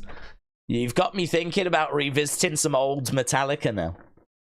Kim Shane said, here is a question for everyone in the community and Daze. When the invasion angle happened, what former ECW champion was the first member of the invasion to win a belt in WWE? So, Nick Butcher with a quiz question for the community. Right, over to you. None of those were pins at the house show. Did lose to Lesnar and Triple H on TV. Dayton match, Hogan won via DQ, but Sarge would have had the title. What are we talking about, Uncle? What are we talking about? What West Indies now need 99 from 21 overs. Wow, I don't like cricket. I've never liked cricket. So if West Indies beat England, it doesn't really matter, does it? Cricket's it's an old game. It's a boomer game. I'm into new sports like pickleball. So yeah, cricket's a bit rubbish. Not a big fan. Mr. Canuck said, I used to record WWF pay-per-views on VHS. A lot of people borrowed my tapes for $5. Oh, really? Did you have a little rental system going? That's great. Thoughts on P.S. Hayes and his partner leaving for a bit, says Melissa. Oh, what, Mike, P.S. Hayes and Bruce Pritchard? I can't comment because I don't know why they've left. I don't know why they're not around anymore. So, yeah, I can't comment. I hope everything's okay. I mean, I like Bruce. I know people don't like Bruce. I like Bruce. I listen to a lot of his podcast. And he gives good insight because he is basically Vince's right-hand man. He has been there for a lot of the WrestleManias, a lot of the shows. If someone, like, let's say Vince passes away, I would say the person that probably knows him best would either be Stephanie, Shane, Triple H, or Bruce Pritchard. And to be honest, a lot of the answers as to why decisions went the way they went, we've been able to find out thanks to Bruce Pritchard's Something to Wrestle With podcast. So I like Bruce. I like his podcast. I think that podcast really launched all the podcasts that you see now. I mean, his Something to Wrestle With podcast with Conrad, I think was the first one Conrad did. And now you get Conrad doing loads of different ones. So it was the success of Something to Wrestle, which, you know, spewed all these other ones. So I like Bruce. I hope everything's okay. He was also Brother Love, which, you know, Brother Love is from the golden era. I remember lots of Brother Love segments. I've got a lot of, not fondness for Brother Love. He was never like the biggest of characters, but it's just kind of fun to think that Brother Love holds such an important position in the company. Like, if you ever saw Brother Love, he was just a, like, what do they call them? Evangelical? Is it something like that? Evangelical? I don't even know how you say it. We don't have them over here. Those kind of TV priests or whatever that kind of come out and speak to the masses and tell them that for, you know, just $2,000 they can make all their problems go away, and then they buy a jet, you know, because they've got to do God's work and God wants them to have a jet, you know, them people. He was kind of based on that. He was one of those. So it's funny to think that that character holds such an important position in, and still, I mean, he's right there in Gorilla every show with Triple H. Still very, very important. So I hope everything's okay. And Michael P.S. Hayes, you know, he's just bonkers, isn't he? He was a fabulous Freebird, and he was Doc Hendricks. He was the guy that interviewed Stone Cold when Stone Cold said Austin 316. And he's done loads with WWE. He's produced loads of matches. He's helped in creative. Massive guy behind the scenes. So, but they're both getting on in age. So yeah, I hope everything's okay. But no word as to what it is. No word as to why they've had to step away. Jim said, I found out that Pritchard's time off is due to a family emergency. Hayes is described as stemming from personal issues. Thank you, Jim. Again, hopefully nothing too serious, but doesn't sound good, does it? Uncle Howdy said, do you remember when Donald Trump watched Vince get blown up in 2007 and then called to check on him? He thought it was real. This man somehow convinced America that he was. Well, we're not going to get political, right? I know that's going to be difficult tonight. But there is a lot of hurt out there. There's a lot of people which aren't thrilled at the result. But then there are a lot of people that are thrilled at the results. And, you know, I mean, I think I saw the final number was like 49.7 or something. It's not even the final number, but the current number.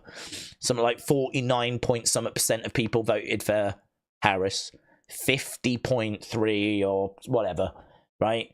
I mean, 49, 51, whatever, right? But it's that flipping close when it comes to the popular vote voted for Trump. So, there will be, it's pretty much 50-50. So that means that half the people likely joining us voted one way, the other half voted the other. So there's nothing to be gained by going into politics and talking about politics. Plus also, I'm pretty sure people are going to want an escape from politics, to get away from politics. So I'm not really interested in going through it, to be honest. Not for me, it's done. That's it. It's over. We move on. And America decided. America had to decide, and they decided. I tell you what is good, though. I will say just one thing on it. As an observer from the UK, it is good that it was done, and done quickly. It's much better than sitting here still not knowing who's won. And it's much better, like, sitting here and it being controversial, you know, with, like, recounts and accusations and massive protests and all this stuff. I mean, we had a winner. It was fairly decisive, you know, no controversy, or at least not that I've seen. And that's good, innit? So I think we've got to say it probably went about as well as it could have gone, you know. There was always going to be upset people because there was only ever going to be one person that won. So you were always going to have upset people. So all things considered, it's probably gone about as good as you could have hoped for. Amazing if it was your person that won. devastating if it wasn't. But as I said, it was always going to go that way. So there we go. Done. Chris said, I can't wait to see how many ECW chants and NXT chants there will be tonight. I think either Raven or Rob Van Dam might be the answer to that question from Kim's Trains. There we go, Kim's Trains. Got an answer. I don't know if Kim's Trains has popped the answer in. Carl and Dawn said, speaking of escape, have you seen Dawn? Lol. Oh my god. Carl is now bantering the fact that he's murdered his wife. So that's a new level of that's a new level that we've sunk to, isn't it? Has anyone seen my wife? I killed her. I'm not sure that you should be joking about that, Carl. Your arrogance is astounding, to be honest. So Carl said, Daze, just a flyby. Well, better than a drive-by, eh? So, Carl, shout out to you, my friends. Jean-Pierre said, I hear it's going to be 5-on-5. What do you think? Tonight, we've got 5-on-5 tonight with the women. Survivor Series, I've heard it's 4-on-4 when it comes to Bloodline. So, I've not seen anything else about it being any different. We actually spoke the other day about a report that had done the rounds that Survivor Series is going to be 4-on-4. But we do have a 5-on-5 tonight, if that's what we're talking about. Aaron, hello, Aaron. Hope you're well. Hope life's treating you well, buds. Who do we want world champion 2025? Sami Zayn. Sami Zayn. Do you know what? All joking aside, I am a little bit worried about Sami in the sense of I think the most popular he was is when he was in Bloodline.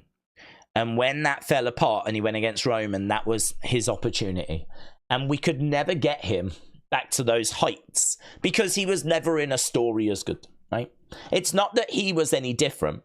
It's just the creative was never going to be as good. And we said this. I did not want him to go into that tag division. I'm pleased that he got to main event WrestleMania. I think that's, deserved. And I think the only way we could do it would be by putting him into that tag division. But it's not something that I wanted for him. I wanted him to still be around the title picture. And if you think that that was the Elimination Chamber just before WrestleMania 39, and now here we are, like 6 months plus after WrestleMania 40. Like, it's been a while since he had that opportunity. Like, it's been a while. And so I'm a bit worried because now he looks like he's going to go back into the Bloodline for a little bit. This is undoubtedly going to be a big focus. This is undoubtedly going to make him hot again, give him some momentum again, put him into some great segments again. We're going to have fun again. You put him in the right position, Sami will shine, right? So we're going to put him back in, and he's going to have great opportunity. But I can't see us pulling the trigger on him being world champion again because it's so crowded. There's so many people that are around that are vying for those titles. It's hard to see Sami being in the mix. I don't think next year being John Cena's final year helps Sami one bit whatsoever. And the fact that CM Punk suffered such a big injury and was, out of WrestleMania, CM Punk coming back to WrestleMania is going to be a big story next year. He didn't make this year's WrestleMania. He was on commentary. So him, having a match, that's going to be a big deal. You've still got Gunther around the title. You got The Rock coming back. You got Roman. There's Netflix wants people to be on Raw. I don't know what that's going to mean for the rosters. Sami being around one of those just 2 world titles is going to be difficult, isn't it? It's going to be really hard. And you could even make the argument Jey Uso is ahead of him. Jey Uso is shifting merch like no one's business. They have invested so much in Jey Uso. Think about Yeet. And remember that it was Sami that came up with Usi. So you know, you could have had Sammy coming through the crowd. You could have had Sammy doing the hand thing. You could have had Sammy doing the Uzi thing. We could have got behind Sammy the way we got behind Jay. But we didn't. We haven't. And Jay is now, I would say, undeniably more popular, more over than Sammy is. So it's just hard, and it's just always difficult to see how we're going to get him to a world title. But I think that the reason I feel for Sammy is because I look at what people do and what they contribute and how hard they work. And I look at Sammy and I look at his matches and I look at his passion in his promos. And I don't know what more he could do. I don't know what else he's meant to do. I don't know how he can, like, he needs the support of WWE. And when he gets it, he kills it. But there's just these periods where he doesn't get that same level of support. And, like, I know that he beat Gunther, and I know that they tried to keep him ticking over. It's like, here, have a tag title run. Here, beat Gunther for the IC title. Have another IC title run. You know, they keep him ticking over, which is great. Appreciate that. But it isn't getting him to that world championship. It's just keeping him busy. That's how I see it. They're just keeping him busy. It's hard to see him in the mix next year, and you know that is one that I would really enjoy. So I don't know how we do it. I don't know. At this point, I don't even care. You know, I've abandoned my conversations in the past where I'm like, well, maybe he does this, maybe he does that. That's all gone now. Now I'm only interested in him getting the flipping title. So if it's Money in the Bank, if it's whatever it has to be. Now I'm just of the opinion it's just going to be so hard him becoming champ that I don't care how we do it. Just let's do it. Let's just get him there. So, you know, Jay is someone I would like to see achieve a world championship as well. I don't care about, well, Cena would be good to get that one more. So that would be good next year. Punk, I would like him to get it, but it's okay if it's not next year. Bron Breakker's got loads of time. He doesn't need it now. Elia's got loads of time. He doesn't need it now. So there's definitely people that can wait. But Jay, Sammy, Punk, Cena, those would be the four that I would most want to see get world titles next year. I wonder if I could give you one more name to make it 5.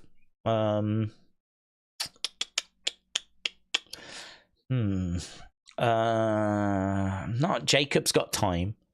Solo, it doesn't feel right. Jimmy doesn't feel like he's there. Roman's just had a historic run. I wouldn't hate The Rock having a run because I think there's lots of stories you could do with The Rock winning. But that one doesn't feel as urgent as Jay, Sammy, and the other boomers I said. Yeah, I definitely would want Sammy at 1. Jay would be in the mix, as I said. And then yeah, I could make out a top 5, but to be honest, those ones stand above with Sammy definitely at number 1. Karrion Kross, said Uncle Howdy. Well, I like Karrion Kross, but I mean, he's not even had an Intercontinental title run. He's not even had a tag title run. He can't even flip and get onto TV. So making him like World Heavyweight Champion, going from 0 to 100, not for me. Karrion is well behind in the queue. It's not that I don't want him to get there. I definitely want him to get there, but don't need it right now.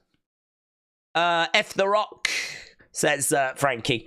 Yeah, I don't mind The Rock getting it because Aaron, that's a good question, by the way. I don't mind The Rock getting it because I think you've got lots of options. I think The Rock being champion is major news. That helps business. And then Roman can get it from him. Jay can get it from him. Cody can get it from, like, there's John Cena can get it from him. CM Punk could get it from him, which is a lovely callback to the fact that Punk dropped it to The Rock back in the day. And so now he could get it from The Rock. So do you know what I mean? There's lots of interesting directions you can go if you have The Rock as champion. So it's not so much about, oh, I want The Rock to be champion. It's more about what opportunities does that open up. RVD and Jerry Lynn matches are goated, says AB Jobson. Mr. Cardinal said, do we ever think wrestling will ever be as popular as the late 90s? Well, I mean, if you listen to WWE, they'll tell you that it's there now because they'll tell you that revenue is the best it's ever been. They'll tell you that ticket sales are, you know, like the record gates. I mean, the thing that disguises it is the fact that you are charging more now. You know, actually, the average ticket price we found out today, last year was $97 for the average ticket to go to a show. In WWE. Now, this year, $127, which might not sound like a big increase, like what, $29, something like that. But it's around about 30%. It's, I mean, it might not sound like much difference between like 98 or 127, but that's just the average ticket price, right? And it means an increase of like around about 30%, which is huge. Imagine getting a 30% pay increase at work. You'd be giddy. You'd be over the moon. So a 30% increase on ticket prices, you know, and of course travel is going to have got more expensive. Hotel stays are going to have got more expensive. Flights are going to have got more expensive. Everything's getting more expensive. So yeah, things are getting more expensive. Hence why they're able to break revenue records and everything, because they're charging a lot more now. So it's hard, isn't it? You really would have to dig into the data to kind of see. I mean, I don't know that we'll ever get back to the viewing numbers of the 90s, because as we said earlier, everyone was focused on just certain things, whereas now you can choose what you want. You know, if you don't want to watch, you know, if you want to look at the history of My Little Pony, it's probably about 50 videos on YouTube for you to go off and watch. And probably some TikToks and probably some websites for you to go and read if you want to. Wikipedia pages and all of that. You couldn't have done that in the 90s. You'd have to have got a book. You'd have to have had a book and just read a book instead. And fun fact, no one was reading books in the 90s because they suck. So, yeah, I feel that to get back to the viewing figures of the 90s is going to be very, very difficult. Very difficult. But then you could make an argument that the viewing figures of the 90s were more focused in America. Like, there's no way of doing this, but if we was to get the viewing figures from around the world for the late 90s, yeah, and then comparing to the viewing figures around the world today, then like, you know, compare them. I wonder if there's much difference, or if actually it's bigger now. Because you got to remember, back then, how many people around the world had access to WWE? You know, how many countries were they in? And, you know, we know that technology has kept advancing. So how many countries were they in? What stations were they on? How accessible were those stations? How many people in different countries had TVs? Like, you know, there's a lot of countries that have really developed over the past 20-odd years, you know, that have really, like, their economies have boomed. So, you know, people have got a bit more disposable income now. So actually, if you look not just on a US scale, but a global scale, and I don't have that data, I think the numbers could be quite interesting. If you ask WWE, they will tell you this is their biggest period, and they will have numbers to back it up. But there are also numbers that are nowhere near where we were in the 90s, like American TV viewership. So it's a very difficult one to answer, because you would need a lot of indicators and numbers and data, a lot more than we have access to be able to make an argument either way. I mean, what I would say is wrestling's in a really good place. Wrestling's in a really good place right now. It's very popular. We are going through a really good creative periods, and I know that we have the odd moan, and I know that people have the odd moan, and people are right to have the odd moan, and we're right to have the odd moan, but I think we give a lot of praise as well. And you know, we've got to remember that there were some really dark times that we've sat through where the shows were not good. It felt a bit quiet, you know. I mean, it just, everything feels like there's a bit more energy around now. There's a bit more excitement around now. There's a bit more momentum around now, and it's good. So, I don't know, it's a hard one to answer that. Very difficult one to answer, because I think we're in a good period now. Will we ever get to the period where it is mainstream and everyone is watching it like the 90s? Will anything get to that? Outside of, say, the NFL, you know, and those kind of sports. I just feel like with the internet, like it's very hard to compare. These eras are just completely different. I feel that WWE would benefit from a few gimmick tag teams. I thought Deuce and Domino, who had that 50s theme gimmick from back then, were interesting. Thoughts, said Melissa. Well, I think there's a balance, because we spoke about this the other day. What do you do with, like, you know, why aren't there as many gimmicks around? And we said, well, part of the problem is the rosters are so big. You know, back in the kind of 90s, you had one roster, yeah? Now you've got three, because you've got to sort NXT, you've got to sort SmackDown, you've got to sort Raw, and there's so many people. And not only that, a steady turnover as well of new people coming in, people going out. Like, there's only going to be so many gimmicks that you could use. I think if you look at, like, the Viking Raiders and look at how that didn't quite land, and how that, like, we had a strong gimmick, Valhalla, the kind of, we even made the ring look like a ship for Viking rules matches. They did vignettes and all this kind of stuff, but they just could never quite get it to land. They could just never quite get people to buy into it. And you look at, like, Maximum Male Models and the way that people kicked back at Maximum Male Models. I think it's difficult at the moment with gimmicks. Some gimmicks will work, like the Wyatt Six. Some gimmicks are not going to find success. And I think back in the day, we threw a lot of gimmicks at the wall. And again, some worked and some didn't.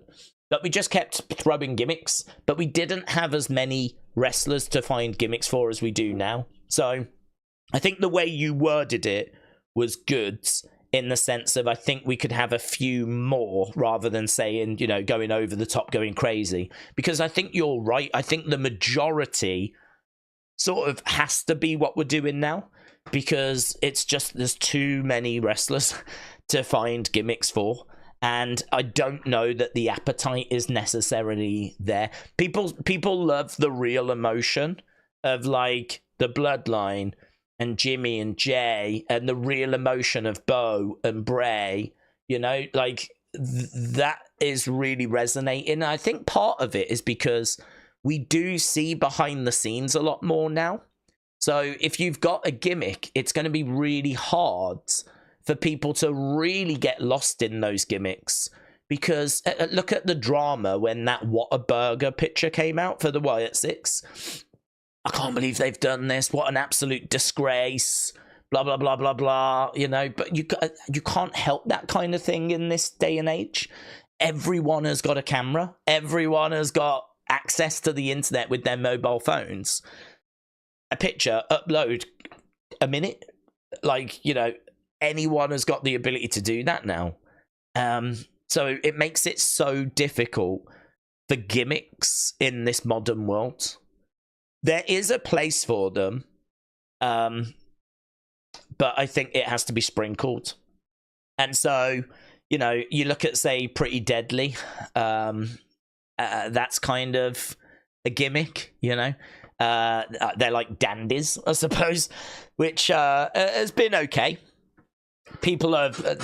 Some people aren't on board, some people are. Viking Raiders, that was okay. Maximum Male Models bombed.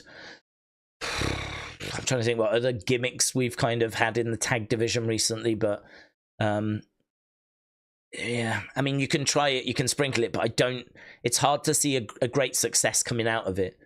It's hard to kind of sit here and go, yeah, that's going to really land, that's going to make, you know, that's going to make the big difference. I think, to be honest, what needs to happen is we need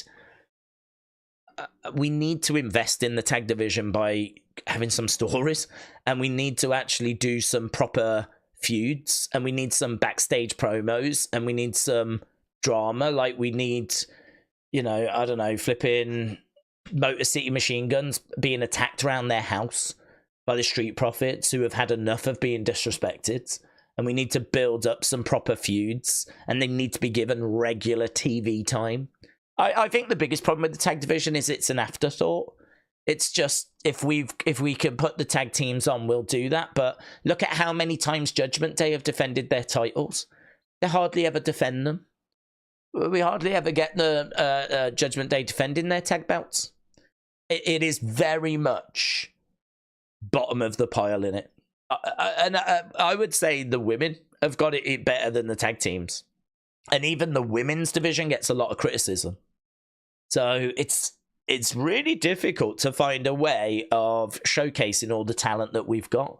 And I don't know that gimmicks is going to make the difference unless you really give them the TV time they need to shine.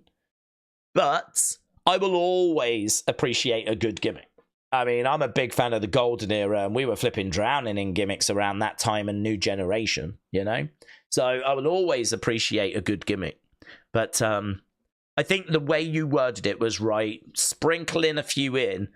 I wouldn't expect that to fix the problem, though. I think it comes down to TV time. I think there might even be an argument we need another third show.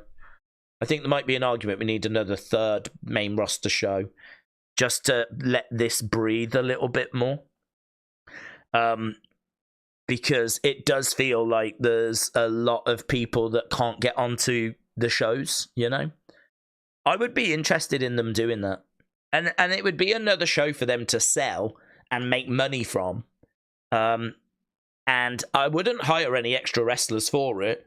I would really just use the wrestlers that we've got. There's loads of women that can't get onto the women's division. So much frustration around that. And actual tag teams and tag team feuds. You know, there's a lot of frustration around that as well. So I don't think it would be too much of a reach to say that we could have 2-hour Raw, 2-hour SmackDown, and another 2-hour show, to be honest. Because I think there's a need for it. You know, next year we're actually going to have 3-hour Raw and 3-hour SmackDown. So in a way, we are getting that. Because between January and May, there will be 6 hours of main roster shows. So we could definitely support 6 hours because we're doing it. But it will then decrease and go back to 5 after. But I think you could easily find a way. I mean, I don't know if you could do 3 hours Raw, 3 hours SmackDown, and another 2-hour show, and NXT. I don't know about that. That might be pushing it. But could you do a 3-hour Raw, a 2-hour ECW, WCW, and a 2-hour SmackDown, and a 2-hour NXT? I think you could. I do actually think you could. Sod's law will be, though, that you do something like that and then you get a load of injuries and we end up really struggling. And then people go, whose stupid idea was this? But, yeah, I think there's a lot of talent that really does need a bit of room to breathe. Wyatt 6 have been impressive, said Melissa. But let's not forget the original 6 that was the SmackDown 6 that Paul Heyman made in 2002. Imagine the Wyatt 6 against the SmackDown 6. Well, that would be fun, but I don't know if the original SmackDown 6 need punishing or justice. I'm not sure how we would book that. But, yeah, that would be fun. There's a lot of people that want a new SmackDown 6. There's a lot of people, actually, thinking that, because I don't know if you heard, but Netflix wants CM Punk, they want Roman Reigns, they want Cody Rhodes, which is going to leave, if they do that, a big gap on SmackDown. And so people have been sending me their thoughts on a modern-day SmackDown 6 as to who would make that up, with some saying maybe Andrade, Carmelo would be in a new SmackDown 6, which would actually fit this kind of vibe of the original SmackDown 6. So, yeah, it would be interesting to see kind of how it all shakes out. There is a rumor that WWE might be looking at doing another sort of superstar shakeup, another sort of draft for when we go to Netflix. But yeah, Let's see. That's in the future. We're focused on NXT now. We got 4 minutes to go, and there's a lot of excitement around. A lot of people tagging me in pictures of the stage, and let me see if I can show you a picture of it. Boom.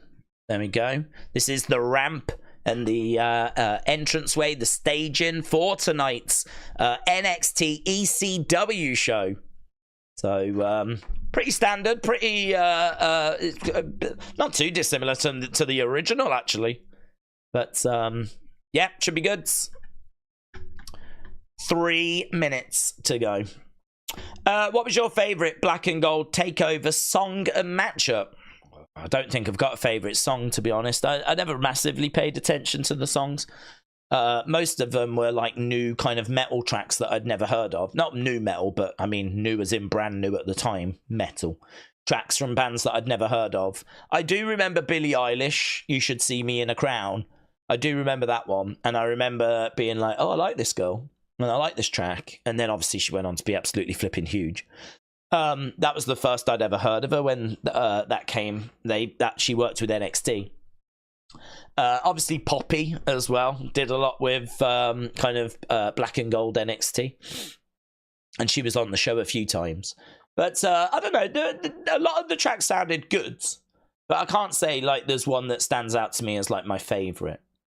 In regards to matchup, the best NXT match that I always think back to, probably for personal reasons, is Tyler Bate against Pete Dunne. A lot of people love Johnny Gargano against Adam Cole, or Johnny Gargano against Tommaso Ciampa, Bayley, Sasha, Shinsuke, Sammy. Like, there's loads of great matchups from that period. I mean, it's my favourite period of NXT. But I love Pete Dunne, Tyler Bate. The reason why is because that felt like it was so needed for British wrestling and UK wrestling. Because this was where we just had the tournament. Tyler Bate had won. I'd been there. So I felt really connected with it because I was at that UK tournament when we crowned the first UK champion. And Tyler wins it. And like, so I was really on board with all of that. And then we get, I think it's like 6 months later, we're in Chicago. Pete Dunne, who had probably been the breakout star from that tournament, took on Tyler Bate, who was the winner of that tournament, first ever UK champion. They collided in, honestly, what is, it's just undeniably one match of the year for NXT that year. So I'm not like just picking a random match. I'm picking a match that was heavily praised. I remember JR came out and did commentary for it as well. And he spoke to them backstage and he was like, don't let me down. This is, you know, this is big for me. Don't let me down. And he told them like not to let him down. And they didn't. They went out there and they absolutely nailed it. I don't have this week's NXT at the moment, which is annoying. It says that I've got, there it is. There you are. There you are. But yeah, I mean, oh God, there's so many great tag matches as well. I mean, American Alpha. I loved Vaudevillains as well. I really enjoyed watching the Vaudevillains. Talking of gimmicks, in tag division, the Vaudevillains, a team that was based on like early 1900s. They, in fact, you could make an argument they were doing like Tony Storm before Tony Storm.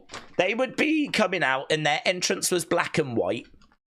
And they were doing like the whole, you know, old school poses and the old school sort of walk into the ring and everything. That was Simon Gottschalk in English. The Vaudevillains. They were so much fun. Right. Diddle-a, diddle-a, diddle-a, diddle-a. Together. Bum, bum, bum. Here we go, kids. Do we chant NXT or ECW? This is the... Nice. I haven't actually seen this. I've been sent it, but I couldn't include it in Unseen because of copyright. So I wasn't able to actually enjoy this, but it's brilliant, isn't it? It's got ECW footage mixed in with NXT footage. And that is the open for NXT. Oh, it's quite long.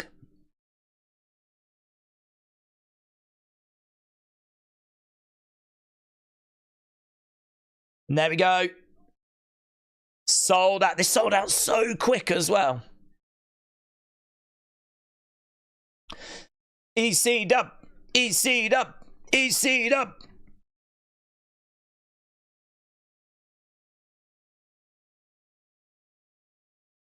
South Philly. Look at some of these shots, man.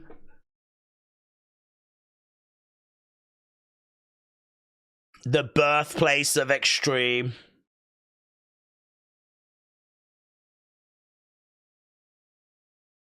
There we go.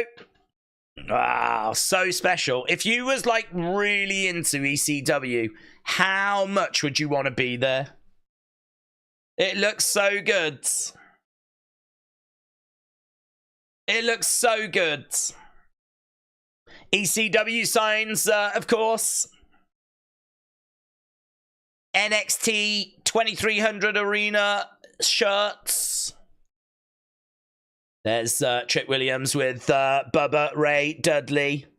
Tag match tonight. They're at Gino's. There's Javon.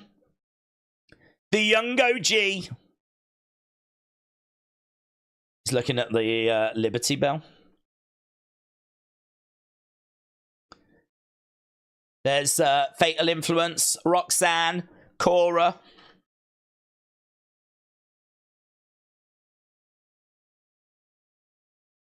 Oh, there's Zaria, Julia, Stephanie Vakor, Jordan Grace, and Kalani Jordan. That was kind of cool how they did that. They all just sort of stepped forwards.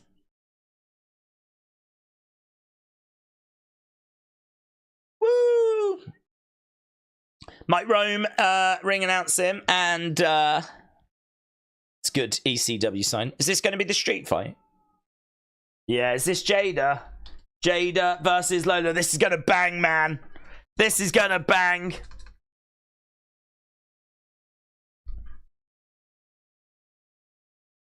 Dawn Marie.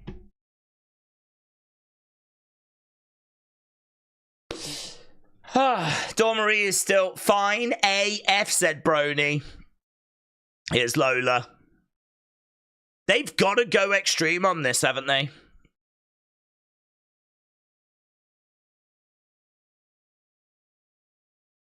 Lola Vice making her way down to the ring then.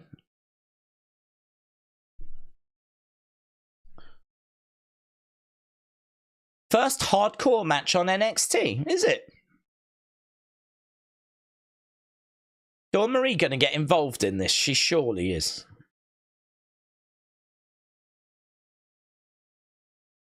Lola Vice dancing away. Here comes Jada Parker. They've got really high hopes for Jada Parker. They've got high hopes for both of these women. Here's Jada Parker.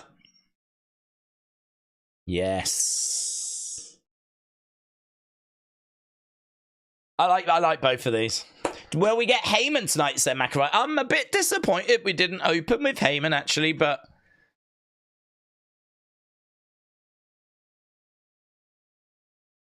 they must have spoke to him.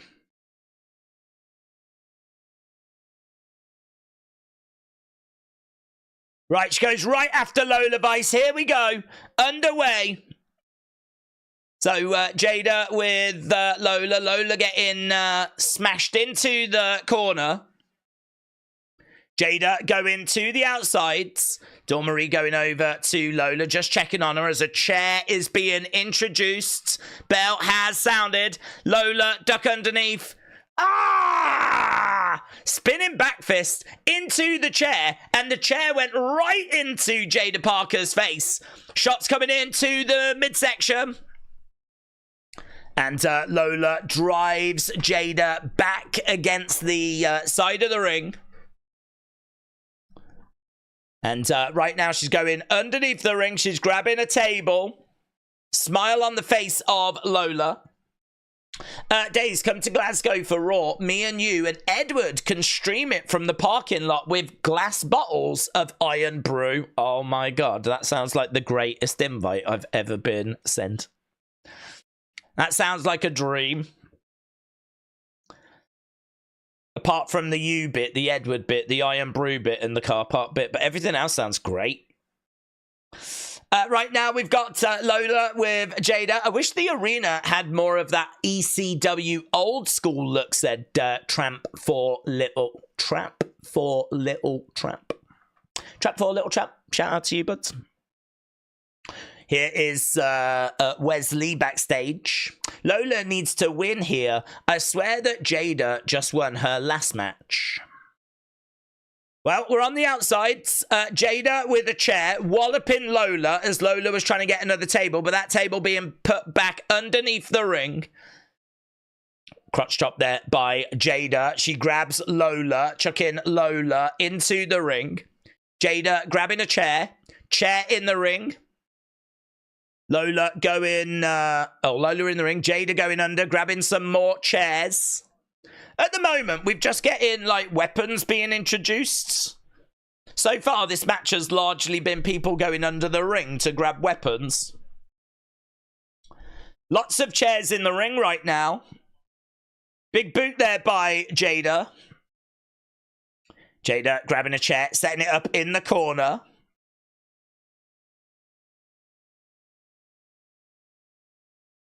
Boom.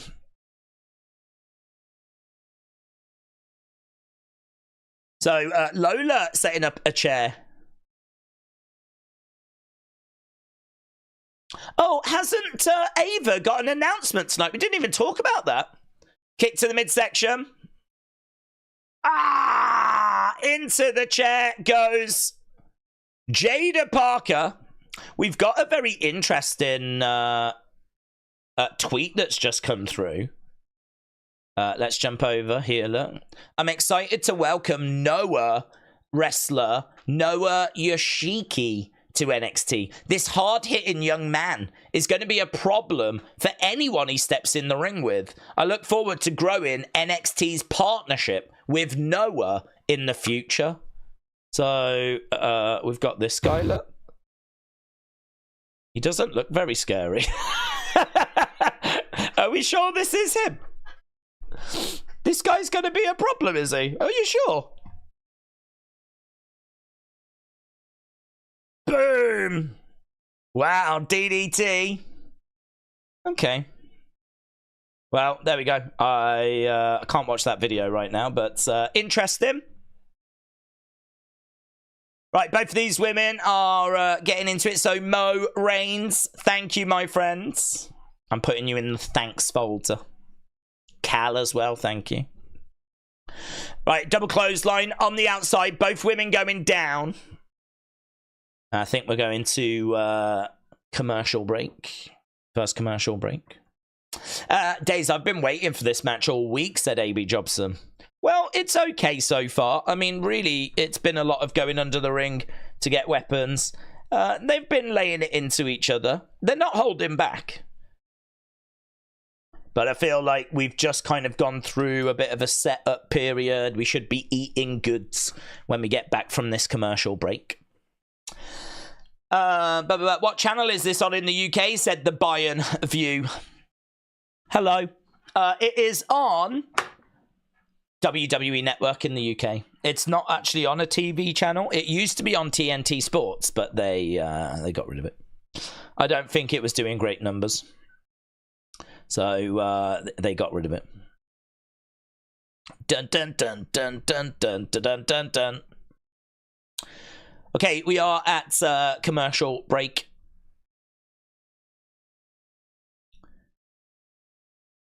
Did anyone celebrate the Netflix show Stranger Things Day today in the chat, said Zycamy. Jada sold it goods.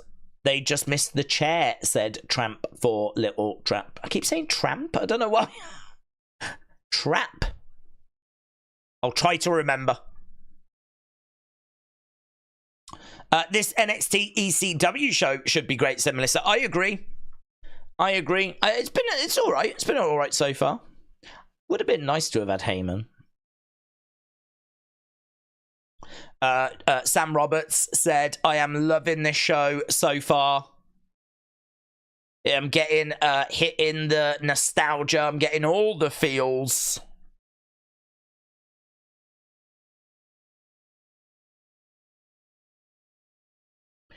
Apparently Montez has tweeted, no matter what may come, we do this together, my brother, forever. The Street Profits.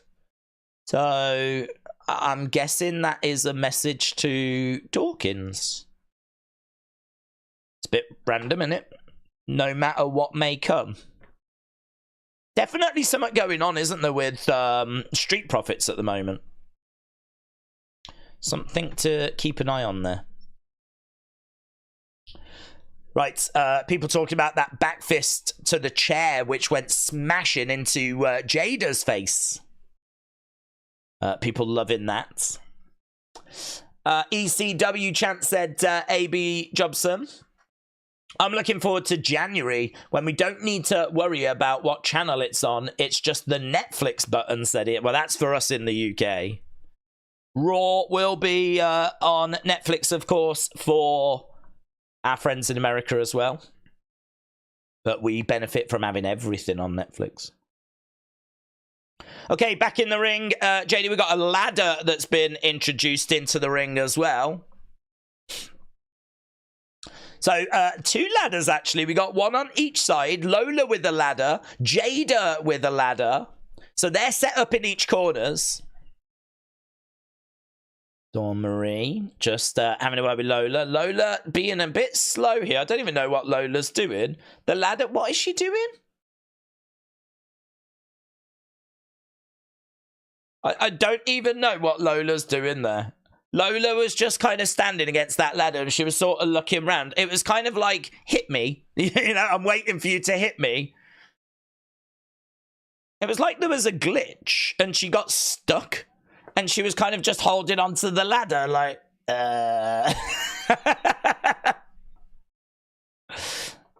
Come on, women. Javon Evans, backstage.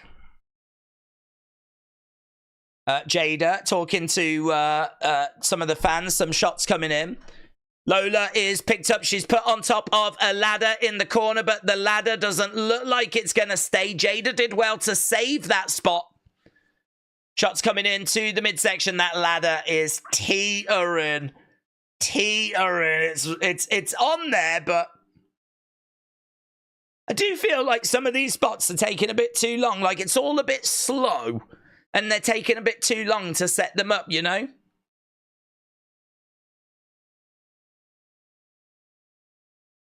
She jumps. The crowd enjoyed that, but I thought that looked lame, to be honest. She jumped off a pretty short ladder and landed onto Lola that was lying onto a ladder. Crowd erupted into an ECW chant, but I don't know, man. She didn't really have to go very far. Is this extreme? I remember it being more extreme than this back in the day, you know. Lola Vice jumping on the back of Jada. She's got a nice rear naked choke applied. Jada is really in as well as rear naked chokes go. She's having to get out the ring because obviously nothing's going to break this, but she's still got that rear naked on. Lola Vice really cinching it in. Jada's gone to the outside. She's trying to get back up to her feet. How her oxygen has not cut off at this point. Boom! Into the ring steps goes Lola.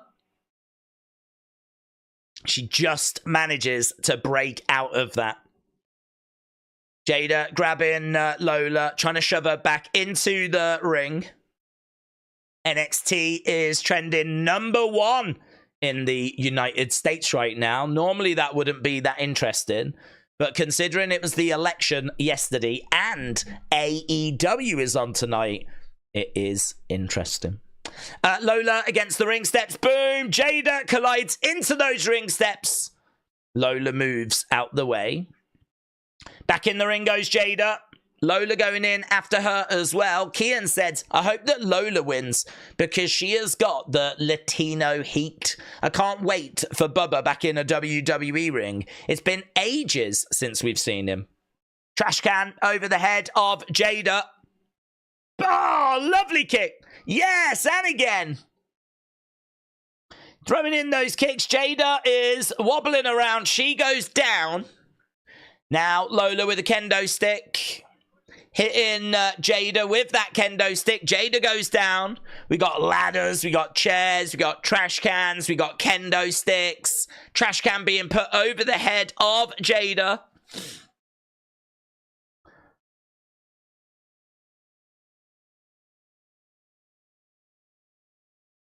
Lola charges over. Boom. Collides into Jada, who was inside that trash can. Jada looks out. 1, 2. Shoulder up. Shoulder up. Lola's hardcore, said Martin. We got Jada on the outsides. The love for ECW is well and truly live and well, said James. Jada on the outside of the ring, looking to go under the ring. Got another trash can under there. She grabs it. And she... Boom. Oh my God, that was great. She hurled it at the midsection of Lola. That looks... Oh my God, that looks so good. That looks so good. She just hurled that at Lola with some serious force. Serious force. Oh, God, I love that spot. I love that. Now Jada with a chair. Setting it up, but... oh, she gets walloped with a kendo stick. And again, and again. Boom. Oh, you like that kind of thing. Oh, yeah. Trash can to the back. She's got her up and she's going to draw. Lola gets driven through the chair that was set up. She's on her hands and knees. Going over to the corner. Crowd making some noise. Crowd trying to cheer the women on. As Jada comes over. Hip attack into Lola, who goes into the ladder. But the ladder doesn't break. She drags her over. 1, 2. Shoulder up. Surely there's going to be a spot for Dawn Marie, right? Well, I would think so, yeah. I would think so. Undercover manager said, everyone expecting former ECW stars other than the usual suspects is wishful thinking. Unfortunately, sorry guys, but as much as I would like random appearances, we ain't gonna get it. Another rear naked choke applied here by Lola. Another rear naked choke. Jada goes down to one knee. She's reaching out for the ropes. That air is being removed from the... is that a brick? Where did that flipping brick come from? There's a brick in the ring that Jada's managed to get in her hands. Wow, she's got a brick. Boom! Smashes it over the head of Lola Vice. Lola Vice takes a brick to the head. Drags her into the middle of the ring. 1, 2, and she kicks out. She kicks out. She just got smashed in the face with a brick. And she kicks out. What?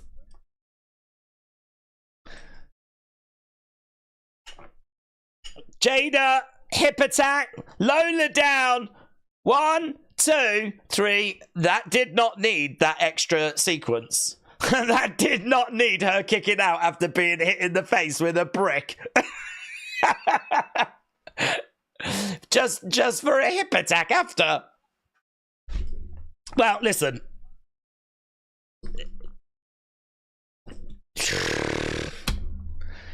She hit her in the face with a brick?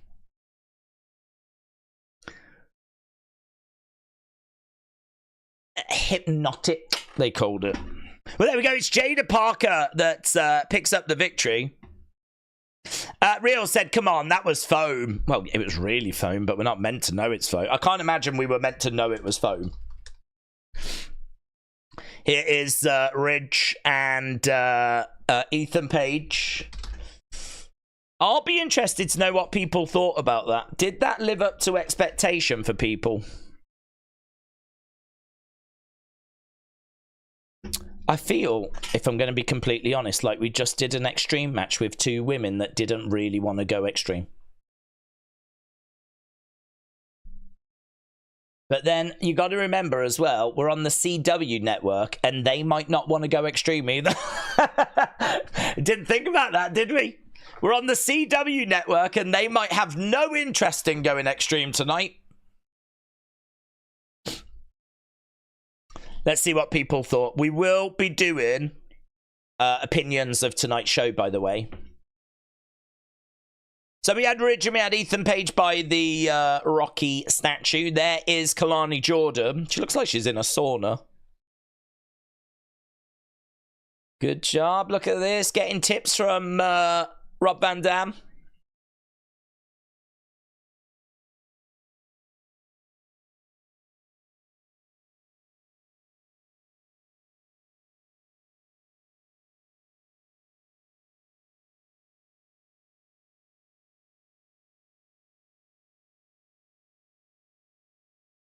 If you want to be a standout, be a standout by beating Fallon tonight. Kalani with RVD. Oh, hello. What's happening? Someone's beating up Rob Van Dam. Is that Wes? Rob Van Dam's just been attacked by a chair by Wes Lee. Bouncy! Well, what's going to happen now? RVD, they're going to bring RVD out, aren't they? But Wes Lee has attacked him. Let's go. Let's go. This boy is bouncy. Javon Evans against... This should be a really good match. Javon versus Wes Lee. Psychome said, do we think the two teams for the Women's Survivor Series will be Team Liv and Team Bianca? Well, I think they will be on opposing teams, yes. I don't know that it'll be Team Liv, Team Bianca. But I could see it being a case that Liv and Raquel are on one team, Bianca and Jade on the other team, and then we just sort of flesh out the other members. So... maybe someone said maybe Pure Fusion Collective could join with Liv and Raquel, and that gets you to 5 without any dramas. And then there's enough baby faces around for like Lyra and EO and Kyrie, and you know. So yeah, I think something along those lines. Yes, yes. Yeah, boy is bouncy. Kind of pointless to have Dawn Marie be special guest and not do anything. But I get it. They want to use ECW names for this show. Yeah, I don't disagree with you.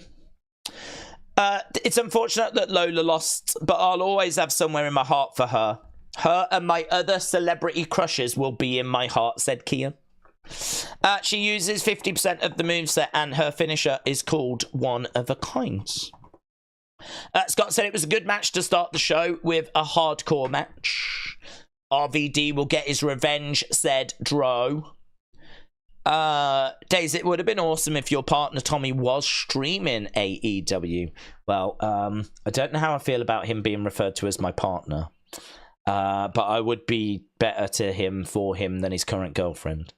And that's out of our control, isn't it? I don't know why he isn't doing it. So you'll have to ask him. I've asked him, and he keeps telling me that he's going to be doing it. So I don't know what's happening. Brony said it sucks that Rhea got injured. Rhea, Jade, Bianca would have been on the same team for War Games, and that would have been sick. Aaron said Damage Control, Jade, Bianca, Zelina against Liv, Raquel, and Studline. Big Time said it's the little things, but no unique look of the show. Same graphics, normal NXT, but the way they hyped it was leaning into ECW nostalgia. Word Wrestling said, I found a brown dot in my nail and it might be melanoma. Don't use Google. Word Wrestling, shout out to you. Hope you're well, buds. Daze doesn't like the term partner. He prefers the term lover. So well, I mean, partner's okay. It's just a bit suggestive in my mind. But, you know, I can cope with lover. Tommy would have set the stream up and not bothered showing up for it. That is his style, to be honest. Kim Shane said, can I have permission to start filming Daze the Musical, starring Billy Joel as you, Adam Lambert as Triple T, and Taylor Swift as Triple T. Taylor Swift, you're joking, aren't you? Flipping Taylor Swift. I think that P. Diddy would be the right person to get for Tommy's girlfriend. I don't know who would play me. Probably Jesus. And Triple T. Oh, God. Just need someone really flipping random, don't you? who's really flipping random? Who's got attention deficit disorder? Who can't flipping focus on any one topic at any one time? But is a lovely person at their core. I don't know who that would be. Maybe Jim Carrey. I'll be Jesus. Triple T could be Jim Carrey, and his girlfriend's P. Diddy. That pretty much sums us up, actually. If you've never seen the Wrestling Escape Pod, I think that pretty much tells you everything you need to know. One of the women war game team is going to be Bianca, Jade, Naomi, Lash, and her partner, Tiffany, says Raymond. What are we making of the Philly crowds? I don't know if it's the arena or if the ladies match just didn't have enough heat. I think the crowd are trying. You know, they've been on their feet and they've tried to get a bit of a chant going. So I think the crowd are trying, but I don't think that match was that extreme. I feel like I watched a lot of moments where they went under the ring to get weapons. There was the odd bit, you know, but there was really random bits as well. That I still can't get over the Lola against the ladder, just sort of stuck there, not doing anything. That was a bit random. The match not ending with the brick to the face. That's that kind of when she jumped off like that really small ladder. Nunzio is here. It is Nunzio. So yeah, I if you go to the ECW arena, I think you expect something a little more extreme than that first match. So I don't know. I don't think we've given them much to get too excited by.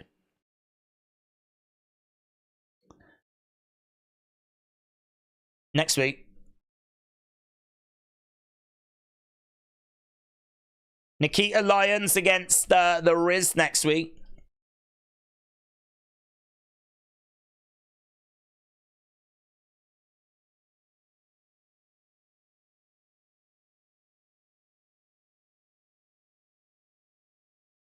Oh.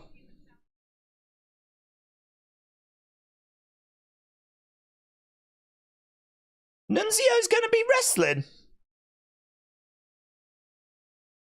He's like, you're going to defend that title against me?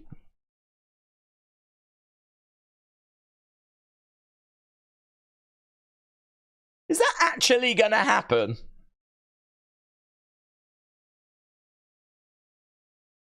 Okay. Here's Wes Lee.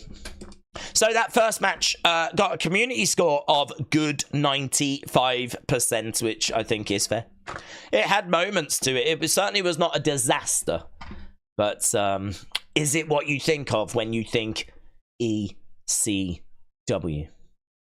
Let's see if this match, what this match can deliver for us. This is match number 2.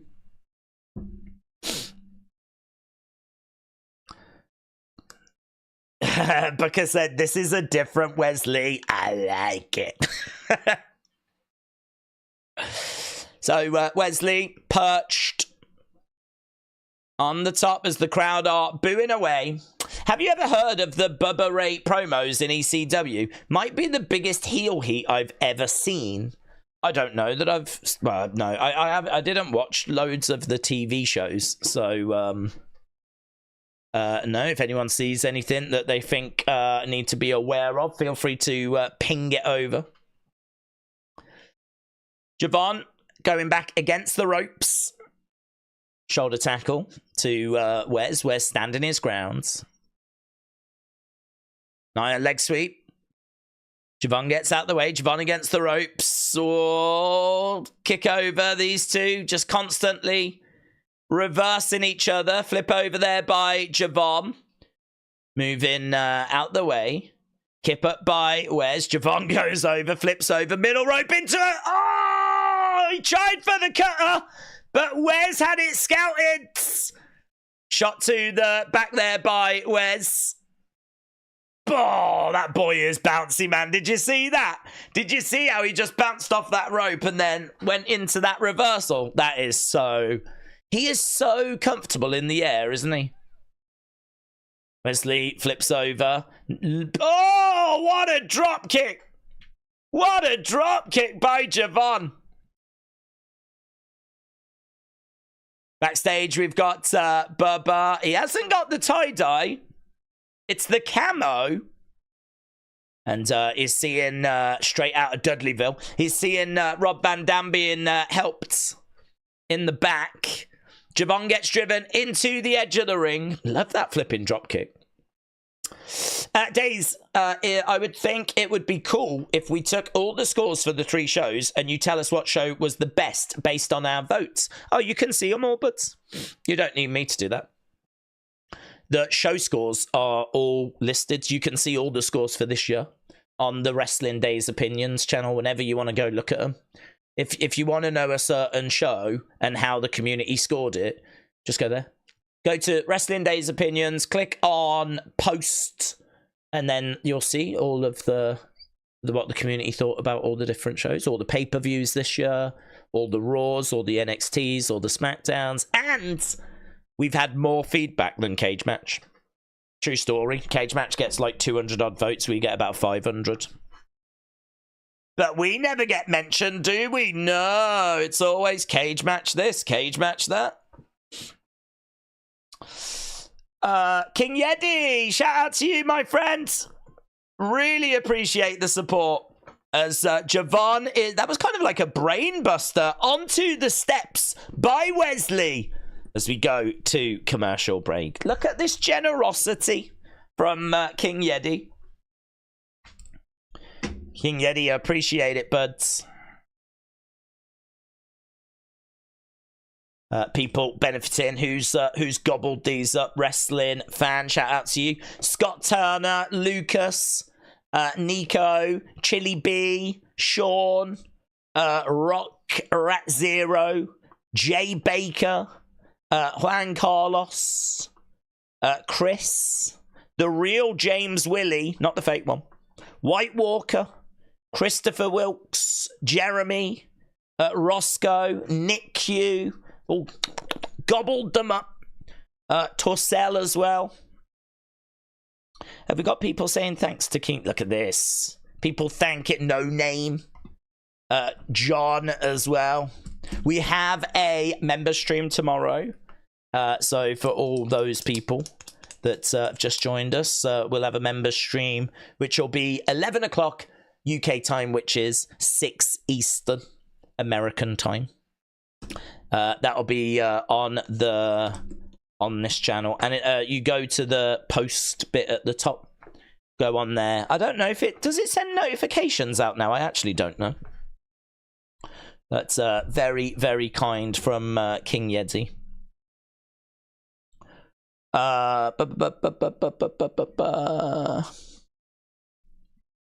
King Yeti, the goat. Heart for Yeti. That was nasty, said K-Dub. That, like, brainbuster type move, yes. Austin316, hello. Shakeem said, thank you for nothing, because you didn't give me one. Lol.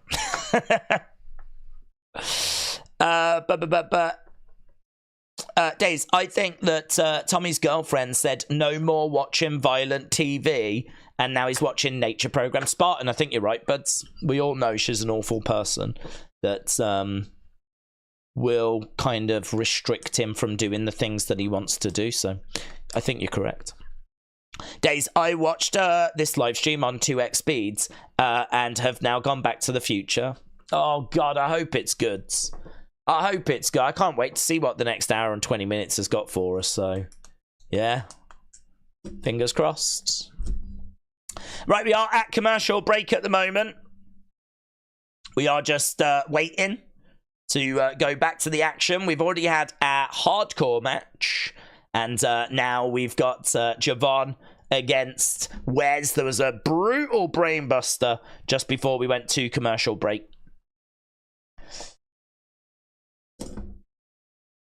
Brainbuster to the stairs. Everyone's talking about that.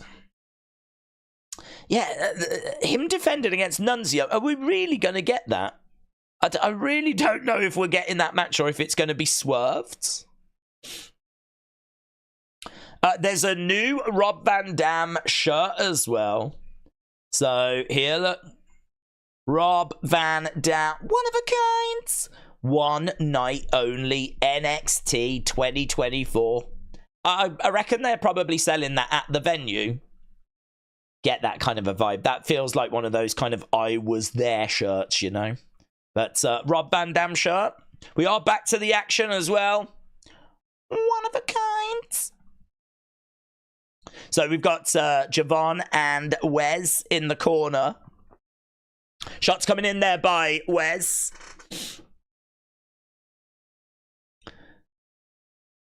Jumping up there. Oh, Spanish fly by Javon. No, whoa! Head scissors.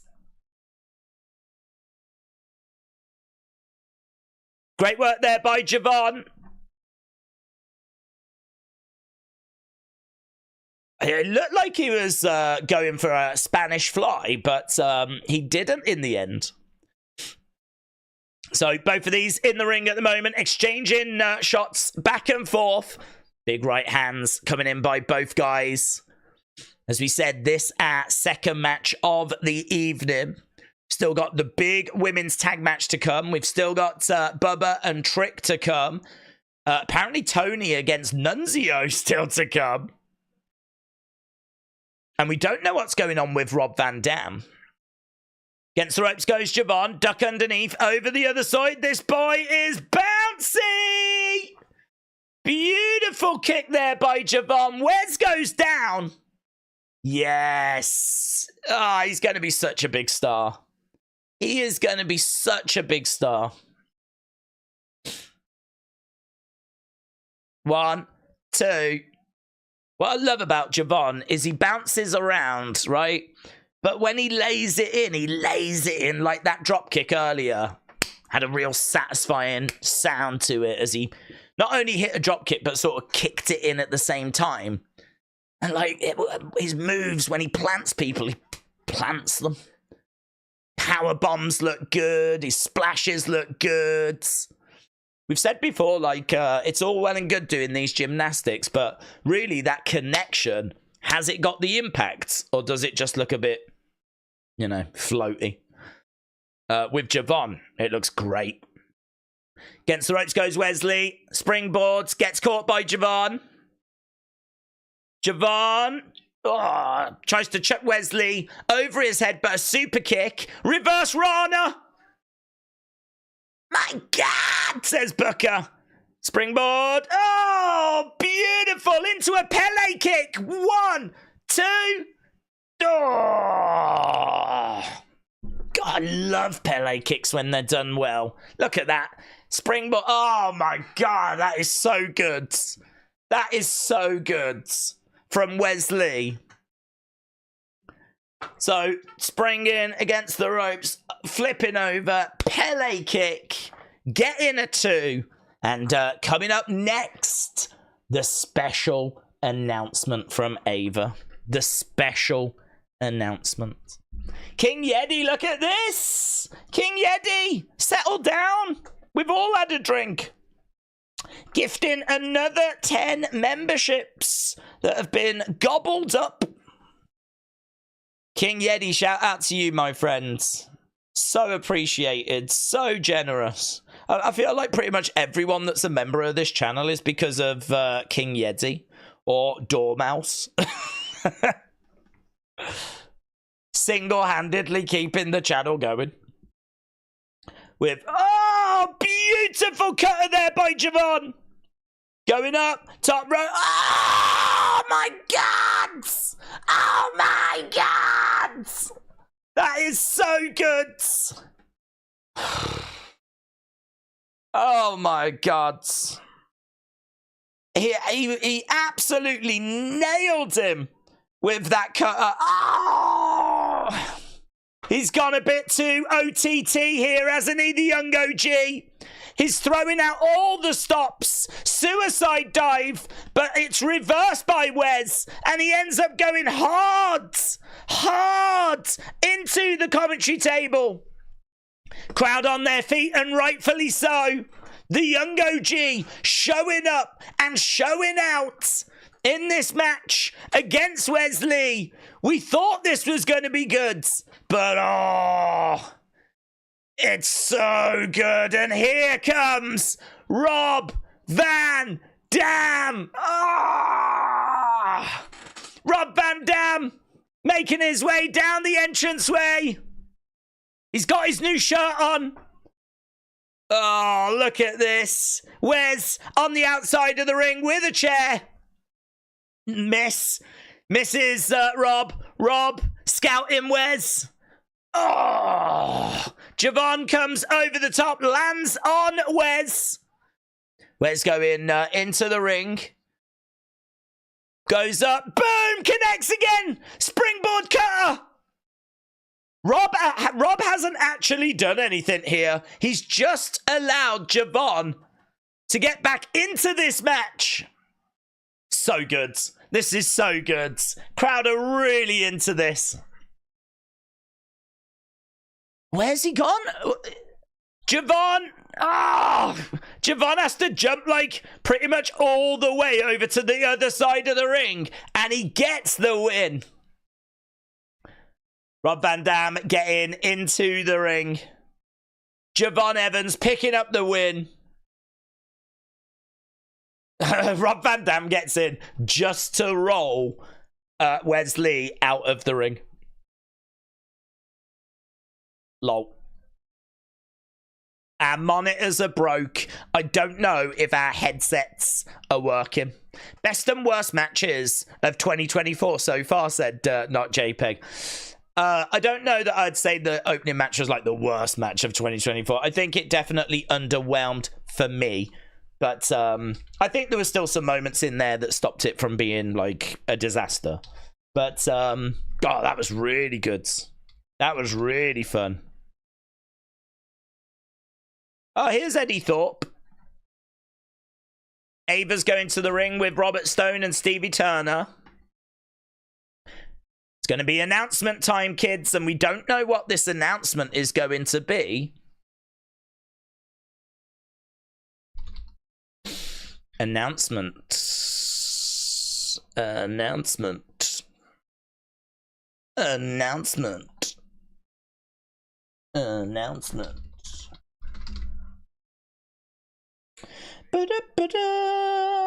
Rob's all geared up. He is, isn't he? Brony said this is the worst crowd of the year. It's a pretty weak crowd, said Dr. Luchalala. Eddie has a Diddy collar on, said Corey. RVD was probably meant to do something and forgot. I think so as well, yeah. He kind of came down. Do you reckon they booked him and he keeps turning up stoned out of his head and they're like, we can't use you, Rob. I wonder, something definitely feels off, doesn't it? Like, why did he have to get attacked backstage? Just to come down and then not really do anything other than just momentarily distract. And as you said, he's in his gear. Why bring his gear? What was he thinking he was going to be doing tonight? I don't know. Yeah, it's all a bit strange, isn't it? Good, though.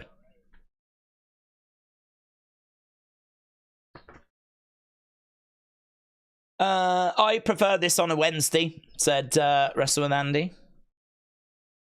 Yeah. Doesn't really make a difference to me, to be honest, but yeah. I feel like I've had a little breather from Raw. Hopefully the Bubba Ray match will be hardcore, said David. He was meant to kick the chair that he used to, said Word of Wrestling. Ava is going to announce that Rob Van Dam's brother Dave is going to replace him. Apparently he is going to record the memory and play it back for future generations. I'm going to leave it at that, says Kim Strange. Brony said they don't have plans for these ECW talent. They're only on this show because it's in the ECW arena. That's kind of stupid. Shakim said they keep on playing a WWE commercial. We've got to be peeved because that was the only company to what's they tootie patootie. Shakim, shout out to you. Shockwave said she is going to announce an announcement that we've all been waiting to hear to announce, as we've been waiting to find out what the announcement is that she is going to announce. Well, I hope she announces that NXT is coming to Europe, but I don't expect that. I don't think it's going to be that at all. But I would love it. Right, we are still at commercial break. This show would be much better if the crowd wasn't quieter than the Thunderdome. It's weird for me because I hear them chanting and I can see them standing, but I don't have the sound that loud. So to me, the crowd seem okay. They don't seem especially bad. But you lot are telling me they're awful. But I can see them standing up and I can hear them cheering and hear some, but maybe if I was sat here not talking to you guys and I just had it like turned up, then I would notice that it's not adding much to the atmosphere. But I only have them very quietly in the background. I can't. My headphones are like off my ears because if I have them over my ears, I can't hear me, and then I don't know how loud I'm being. I can't do this. This is really weird. I can't do it. I don't like it. I have to have it off the ears because then I can hear me. That's better. NASCAR. Where's all right, don't matter. Here we go. Ava and Stevie Turner, Robert Stone, Ava Chance.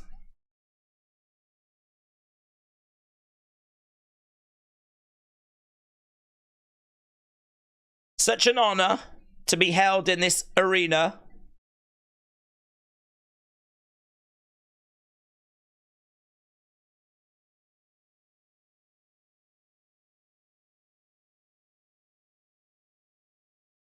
You lot are the most passionate fans in all of wrestling.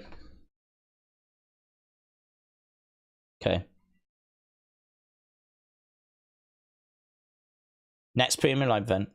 Deadline. Minneapolis. Booze. So Deadline is going to be in Minneapolis on December 7th.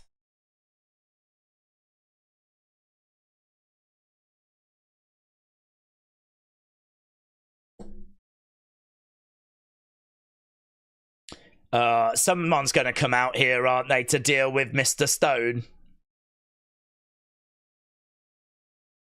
So, Robert Stone said New York is more hardcore than Philadelphia fans.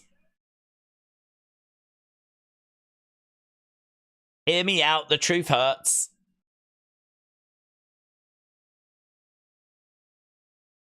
They don't like that. They don't appreciate that. Sandman, Sandman, Sandman, Sandman. Where's Sandman?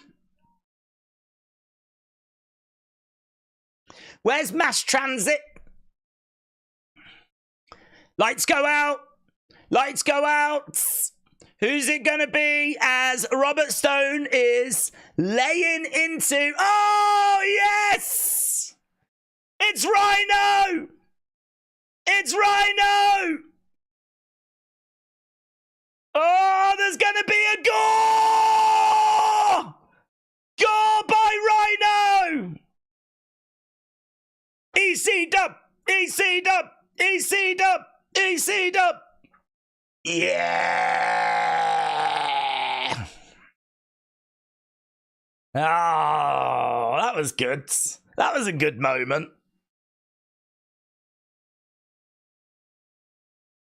That was a good moment. I'll give him that.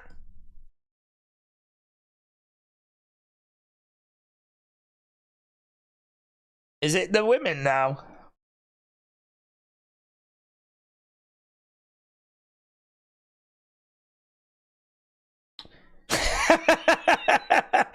Stephanie steps forward and says something. Absolutely no one has a clue what she says. She's looking around like, yeah. They're like, yep. Yeah, no, that sounds good. Yeah. She's got a lovely voice, Stephanie, hasn't she?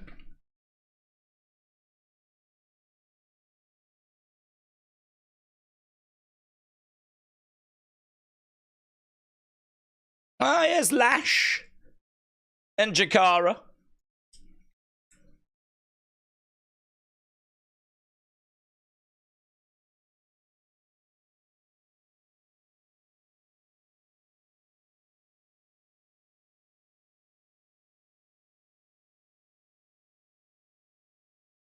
I've got my money on the champions of this division. There's Julia wearing her new shirt.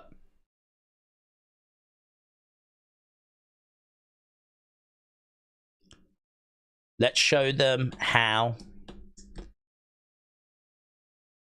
Ethan Page now.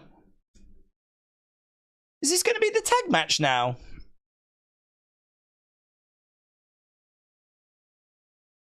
Is this the... I thought this would be our main event. Or is this just a segment? No? Okay. Right. It is the tag match. Ethan and Ridge versus Trick and Bubba. Okay, on we go.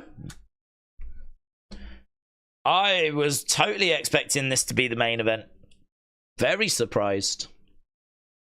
Well, there we go. The announcement has been made about Deadline. It's going to be in Minneapolis, Minnesota on December 7th.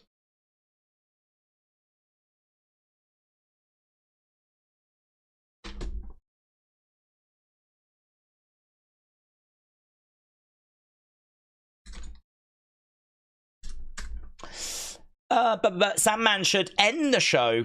Oh, it'd be good if we do get Sandman. This women's match is going to hit hard, said Word of Wrestling. Will NXT return to Full Sail? It looks like the same thing, said Flint. I don't know. I mean, it would be nice if they did a show in Full Sail. That would be good if we did a 1 year like show, once a year show in Full Sail. But nah, their home is the Performance Center now. They won't be going back to Full Sail. But I would like, for old time's sake, to do at least one show there. That would be good. I want to just have a look and see if there's anything else in our calendar for the 7th. UFC 310 is on the 7th. Why have they flipping done that? Why have they done that? Why have they put the show on the same night as UFC 310? Why have they done that? This TKO company just can't get out of its own way. Unless it's going to be at a different time. What time is UFC 310? There is no time. I mean, it's at the T-Mobile Arena. That's in America.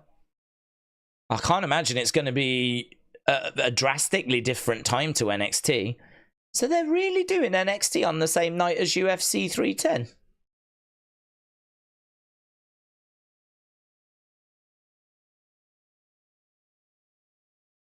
You couldn't have done it on the Sunday?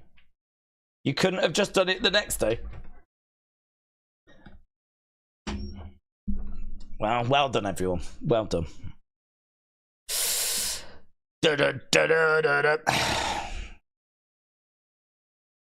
Right. Iron Survivor sounds like a laundry accident, says Massa. Tony says Zarya and Jordan would be a perfect tag team for the women's tag team division in the future. James, is Sean Ross Sapp confirmed? Why did you tell yourself to send it to Daze? Oh, why? What is it? What's happening? What's happening? What do I need to know about? What's happening that I don't know is happening? What's this video clip as well? Bum, bum, bum, bum. Right. That means that you've got to make a decision. Well, UFC is going to be more popular. No two ways about it. UFC pay-per-view for us to do 30 to 50,000 views. NXT will do about 10,000 views. But, I mean, I've said, haven't I? You got to put wrestling first, so it's going to have to be NXT. Yeah. I don't just say these things and not back them up. It's going to have to be wrestling first, so it's going to have to be NXT, which is a real shame. That means we missed the UFC pay-per-view. There's not much we can do, is there? Daze, what's old pay-per-view or match type you would like to see return? Don't say Viagra on a poll. Louis, I would like to see the and we spoke about it the other day, actually. There was a match in WCW where Hogan had to work his way through a cage. I think, didn't he have to go through the Dungeon of Doom? Wasn't it against the Dungeon of Doom? You kind of enter at the top. You beat the person, and then you drop down through a hole in the floor to get to the middle part of the cage. And then you beat them people, and then you go down into the ring, where you then have to face the final person. I think that's such an interesting concept. And I would go one step further. I would do it like, I'd have 5 people or 10 people. And the first one goes in and tries and then either does it or they fail, right? As soon as they fail, the next person goes in and gives it a go. And actually, you could have people enter in as the other person is still trying to find their way, you know, through. I kind of like the idea of it being, you could do it with 5. You know, the first person to beat all of the people in the cage wins. If you're the first person, you're probably not going to be able to do it. It's probably better to be in the middle, isn't it? But of course you would mix it up with your booking. Sometimes the first person would do it. Sometimes it'd be the last person. Sometimes it'd be the third person. Like, you mix it up. But I remember that in I can't remember what it was called. Was it the 3 levels of hell or whatever? I don't know. I can't remember what it was called. The Doomsday Cage. Is that what it was called? The Doomsday Cage. Yeah, I would do that, but I mean, I would tweak it and I'd play around with it and try a few different things with it. But, yeah, I think there's room for something like that. I could see that being quite well received. Here's Bubba Ray Dudley walking out in the ECW arena. I'm a little disappointed. It's not a problem, but a little disappointed he's not in his tie-dye. So, Trick in the ring, Ethan Ridge, Bubba Ray Dudley is going to look to make his way down.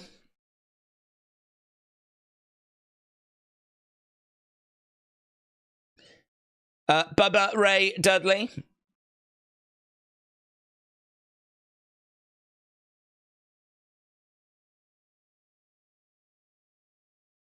His first match in 8 years. So, lots of cheers. Look, Bubba Ray comes over. Oh, he's got some glasses for Booker.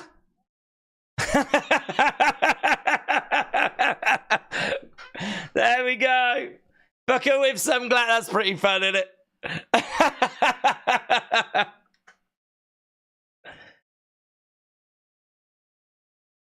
Bubba Ray is here tonight to make a statement, says Booker. That's great, isn't it? Do you know what? I mean, listen, the vet showing the youngsters how you do it. Coming down, crazy support, showing the fans, little moment with Booker. I mean, think about what he's just managed to squeeze into his entrance there. Think of, like, how much fun he's been able to just squeeze out of that moment. So, yeah, brilliant. EC dub chants. People say that Jacob should be the leader of the new bloodline, but they're wrong. It should be Tonga. Botchaloa. Bubba said to Booker, "You're diva." Oh, did he, Charles? Did he say that? Daze, the match in the 3 stages of fear or something like that. Yeah, 3 stages of fear. Is that what it was called? Yeah, I would definitely have that. I'd tweak it a little bit, as I said, but oh, hello. Trick, looking to make the tag. Bubba just staring over the ring. We're waiting a little while here as the tag is made. Bubba gets in. Ridge awaits. So Bubba and Ridge. If you are just joining us, this is our 3rd match of the evening. 3rd match of the evening. NXT Deadline Minneapolis tickets on sale next Wednesday if you are in that area and you fancy going. So we got Bubba in there with Ridge at the moment. Down goes Bubba.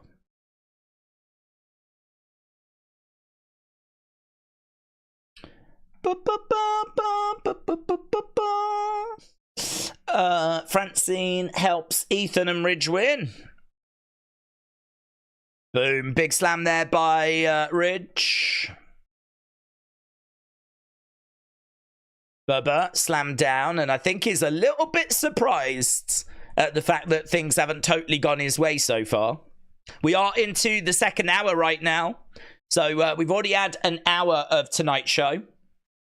Against the ropes goes Bubba. Shoulder tackle there. Ridge goes down. Bubba. Double axe handle. Grabbing Ridge. Working on the arm. Going over. Making the tag. In comes Trick. Trick going up to that middle rope. And double axe handle comes down on Ridge. Trick again. Working on the arm of Ridge. Forearm strike there by Ridge. Chop coming back. Big chops coming in there by Trick. Ridge goes over against the ropes. Duck underneath. Shot to the midsection. Lovely. Was that an open palm by Trick? Kick to the back by Ethan. Big boot there by Ridge. Trick goes down, and it's the heels that are in control as Ethan is in the ring. Something big must be happening if the main event it's over this. Well, yeah, I mean, I can't see Nunzio becoming the new North American champion. Unless Nunzio is not going to be in that match and maybe RVD is instead. Because RVD's in his wrestling gear.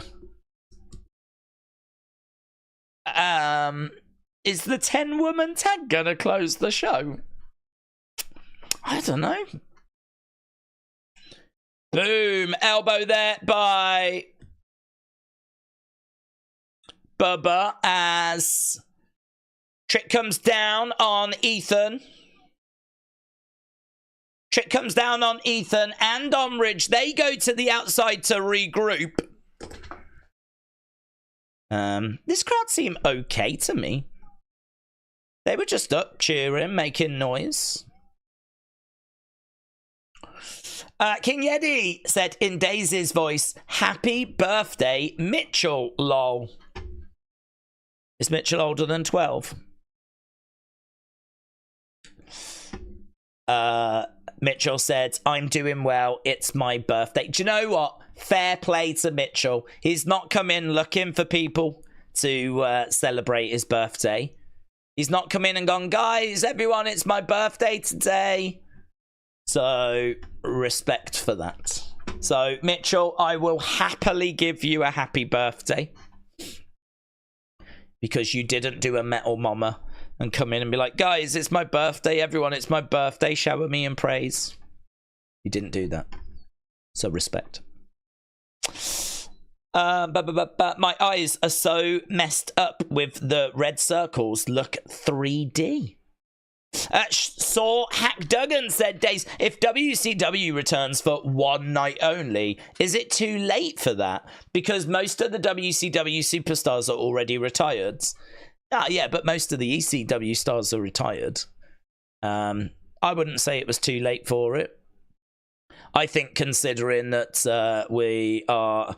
I mean, if you did it, you would want, you know, NWO. You'd want, like, Hollywood Hogan. You'd want Kevin Nash. You'd want Sting.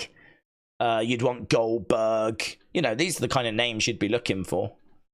So, no, I don't think that it's too late at all. The problem you've got is that WCW... really fizzled out at the end. Like, I don't think people look back at the end of WCW with much affection. And I don't know, like, I think you've got passionate ECW fans that are still out there. And Heyman has kind of kept that flame burning. Who has kept the WCW flame burning? I mean, I suppose Bischoff is still around doing his podcast. I think you could do it. Would it be... It would be exciting if you had Bischoff and Hogan and Kevin Nash and Goldberg. But saying that, even those... I mean, I'm saying Hogan. And, of course, Hogan's ruined his reputation. Goldberg, people aren't thrilled at Goldberg in 2024. So, you know, you look at Bubba Ray Dudley, he's really popular. You look at Rhino, he's really popular. You look at Sandman, he's really popular.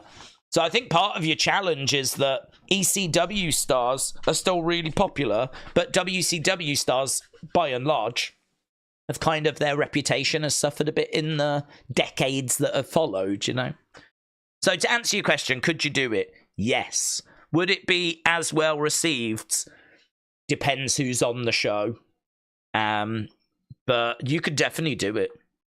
And it would definitely have some star power. And it would definitely get views. But I don't know how many lapsed WCW fans are out there that would tune in. I feel like ECW was a movement.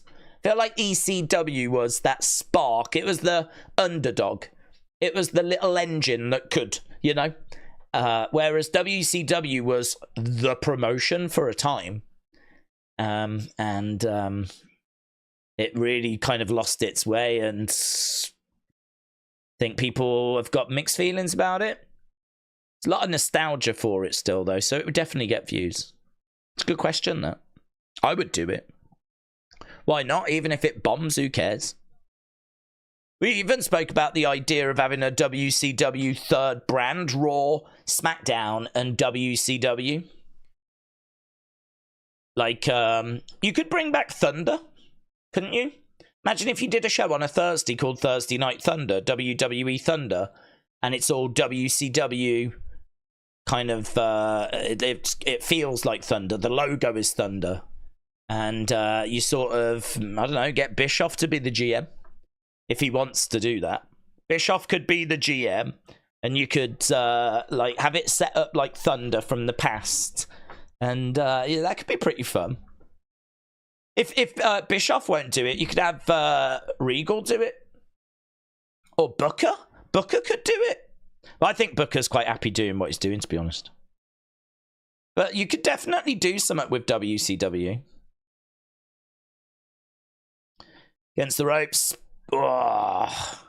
Bubba's still got it, said K-Dub. Okay, Bubba in there with Ethan Page. Steven said, do we think that Liv, Bianca, and Raquel Jade Cargill? Liv, Bianca, Raquel Jade Cargill. Well, we might get those matches as we head towards Survivor Series. I think it'll be a tag match is what I think we're building to. But we could get some singles matches in there. Ethan goes over as Trick pulls that top rope down. Trick going over, grabbing the arm of Ridge. Ridge against the ropes. Ridge gets planted. Kip up there by Trick. Trick cheers out, screams out to the fans. Grabbing Ridge. Uranagi. 1, 2, and Ethan makes the save. Bischoff has been given control of MLW for one of the pay-per-views, says James. It's interesting. NXT Nitro, says Chris. Oh, that's a good idea, actually. That's a good idea. Trick still laying people out. Big boot there by Trick. Ridge getting back up to his feet. Who is the #1 trend at the moment in America? 1, 2, 3. Oh, Ridge pins Trick. Probably should have predicted that, because this will mean that Ridge now gets a shot at Trick, won't he? So probably should have predicted that. Master Taker, shout out to you. Sharing the Doomsday cage match and a link to it as well. So I've retweeted that. Oh, hello. Ethan Page goes down. Kicks coming in by Ethan and by Ridge. Bubba trying to come over. Yeah, he's trying to... Oh, he has. He's done a good job, actually. So the heels were beating up Trick after the match. Here we go. Boom, he slams him down. He grabs the legs and Trick's going to go up top.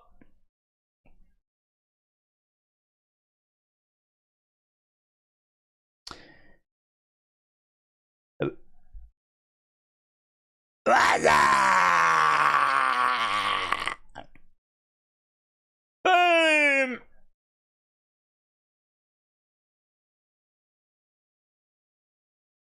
Smile on the face of Bubba Ray. Tables.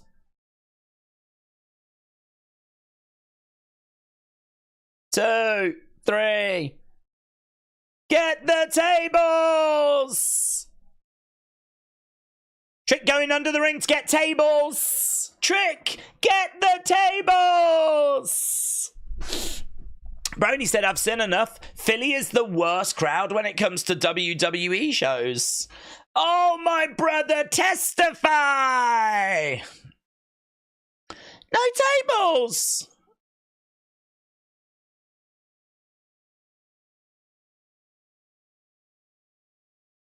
Oh, is it going to be Devon? Is Devon bringing a table? We've got Dudley Boy music playing. Yes! Devon's here! Devon's here with a table! Devon Dudley coming down! Oh my God, we've got the Dudley Boys!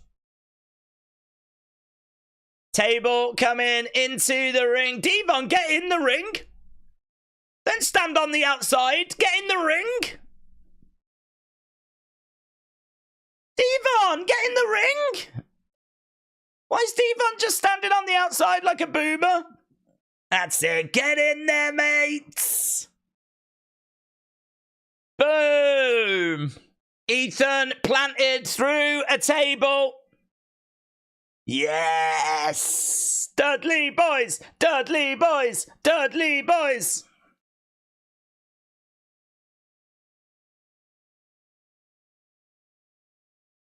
Devon's got another pair of glasses. He puts them on Trick. That's cool, isn't it? That's a good moment. That's a good moment. Okay, we're backstage. We've got Dion Lennox and Ashanti.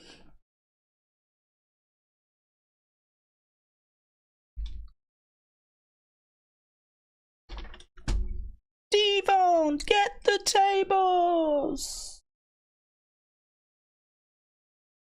Here's Carmen. She's interested.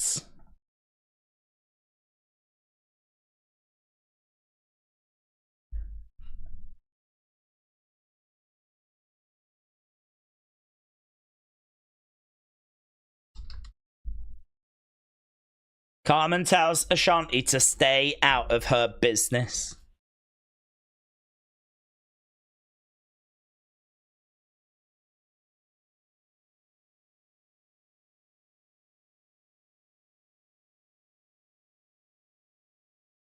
Ashanti walks away. She is interested, look. She is so smitten. Okay, well, Tony coming up next. Tony D'Angelo. Devon, get the tables. That's so good. That was such a good spot.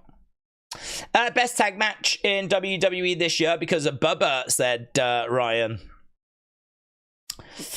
I remember as a kid teenager wanting to take that Dudley's Super Bomb table spot, said Aaron. Chris said, I genuinely thought for a second it might be Spike Dudley when the music hit, says Chris. Word Wrestling said, I can't wait for Unseen. Should be good. We're having people like Sean Spears and Ridge pin the top guy in NXT. There are other ways to set up a match that doesn't involve pinning the NXT champ. I don't get it, says Brony. I think for someone like Ridge, though, that hasn't done a great deal. You know, he's been in like Chase U and been a tag champ. He then turned on them. He got the win over Andre Chase, but you could sort of make the argument that he needs to do something to get back into the mix. He needs to do something to kind of get back into the conversation. Him pinning the champion is a way of us, well, doing that, getting him there. All of a sudden now, if he demands a shot, people aren't going to really argue with it, so I agree with you. We shouldn't keep doing that. It's not the direction that we need to go all the time, but I don't mind it once in a while. But yeah, I don't disagree. They've been maybe going to that strategy a little bit too often. Thoughts on the Extreme show? Did you say Mass Transit? I did say Mass Transit. I mean, it was a joke. Thoughts on the Extreme show? I think they're a bit handcuffed. I don't think CW want them going Extreme. I think this is an ECW themed show, but not with any sort of extreme moments in there. I really enjoyed the second match. I thought that last match was fine. I think for me, by a country mile, the Javon match is still the best match. The first match, there was enough in there to make it acceptable. But yeah, I don't know. It's just a bit of fun, isn't it? It's the developmental brand. Do you know what I mean? It's fine. But I think one of the kind of criticisms will be that we didn't really go that extreme. Instead, we're just relying on here's Rob Van Dam, here's, do you remember this spot? Do you remember the whole get the tables bit? Here's Devon, here's Nunzio, you know? We're kind of relying on that more than any actual extreme moments. But, you know, it's hard, isn't it? Because they're on the CW network, so it might just be a case that they don't want them to go extreme, so... let's see how OG the Philly crowd is and bring out Mikey Whipwreck, said Chris. Austin said, I wonder if Riley Osborne is still going to get back at Ridge, though. Ridge never took him out, and Riley didn't seem like he was done with Ridge. Well, he might end up costing him in that match, mightn't he? It's good point. Aaron said 40 minutes left. Come on, Francine and Jazz. Prince Moolah said, this show is nowhere near as extreme as back in the day. On the homepage of WWE Network, if you click on Watch Now and then NXT, yeah, it's at the top for anyone that's looking for it. People saying that Malachi Black might be done with AEW. Anyone got any news on that? 10-woman tag match looks like that might be our main event. Yeah, does anyone know about if Malachi is done with AEW? I just got tagged in this from Jordan. Thank you, Malachi Black. That felt like a goodbye from Malachi Black. WWE bound, don't know.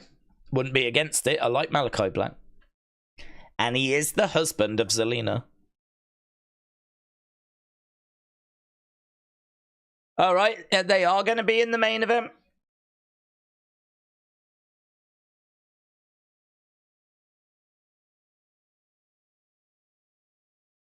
So we've got the Women's North American Champion and we've got the Women's Champion.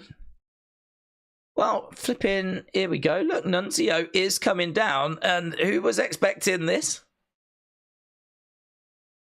I was not expecting this.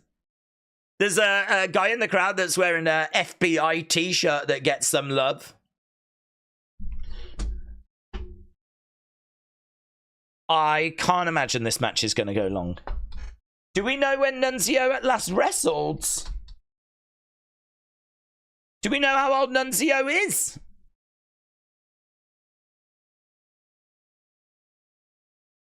I'm going to have a look. Here's Tony. Nunzio is 52. 52. It's not as bad as I thought, actually. Apparently, he made his debut when he was 19 in 1991. So he was relatively young in the 90s. So 52. Apparently trained by Billy Robinson. That's really cool.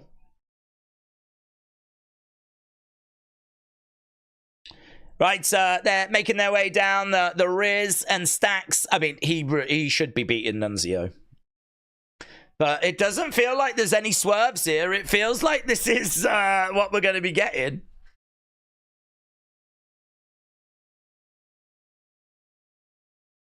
Tony D'Angelo against Nunzio. Last time I saw him wrestle was in an MLW Battle Royal last year. Oh, let's have a look, shall we?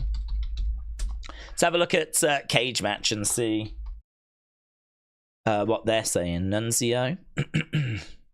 Matches. Apparently he was involved in a MLW match in August. No, yeah, he competes a lot. Outlaw Wrestling, ECPW. Apparently, apparently he was on TNA as well against Hammerstone. This year he's had 1, 2, 3, 4, 5, 6, 7, 8, 9, 10, 11, 12, 13 matches. This is his 14th match of 2024. And he was really active in 2023 as well. So, no, yeah, all good. This ain't someone that's not been in the ring for like 10 years. Getting chucked into the ring. Do you know, it shows the effect of the pandemic because on the 15th of November in 2019, he had a match in WOW, right, in New York. And then his next match wasn't until August 2021. So he kind of lost a good year and 9 months to the pandemic.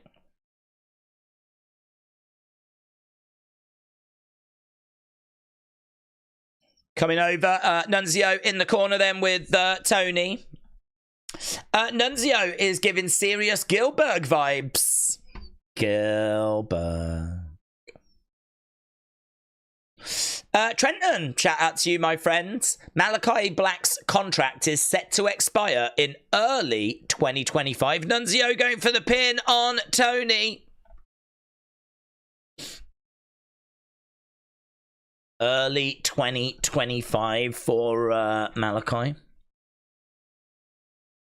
Oh, here we go. A crowbar has been handed over to Tony. Does he really need that to get past Nunzio? Nunzio has got the crowbar right now. Nunzio charges over, gets picked up by Tony, and he's slammed down 1, 2, 3, and he's done. There we go. Short and sweet. I don't think we was expecting much out of it. Tony picks up the win.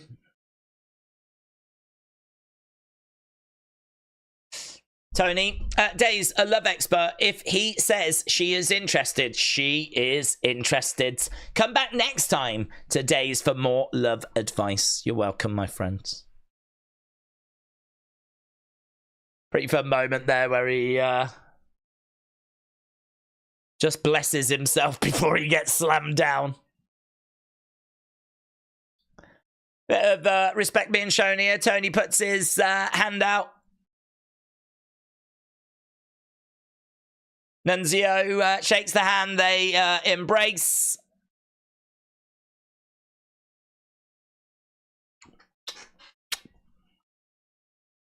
There we go. Nunzio doing work, said Alex. What was the point, said Dr. Luchalala. Just a little fun moment. Another way of getting an ECW original onto the show. Okay, there's Sean Spears, Brooks Jensen.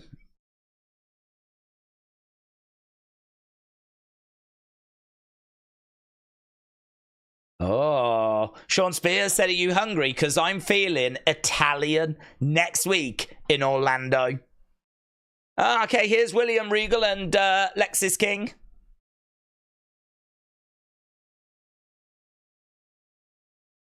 You didn't take the easy way. I'm so proud of you.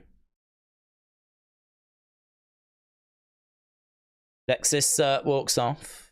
Here's Charlie Dempsey.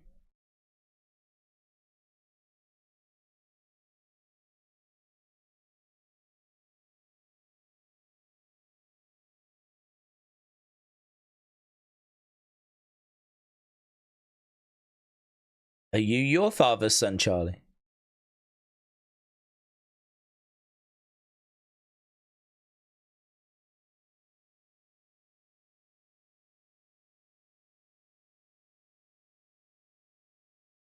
That's where you two come in.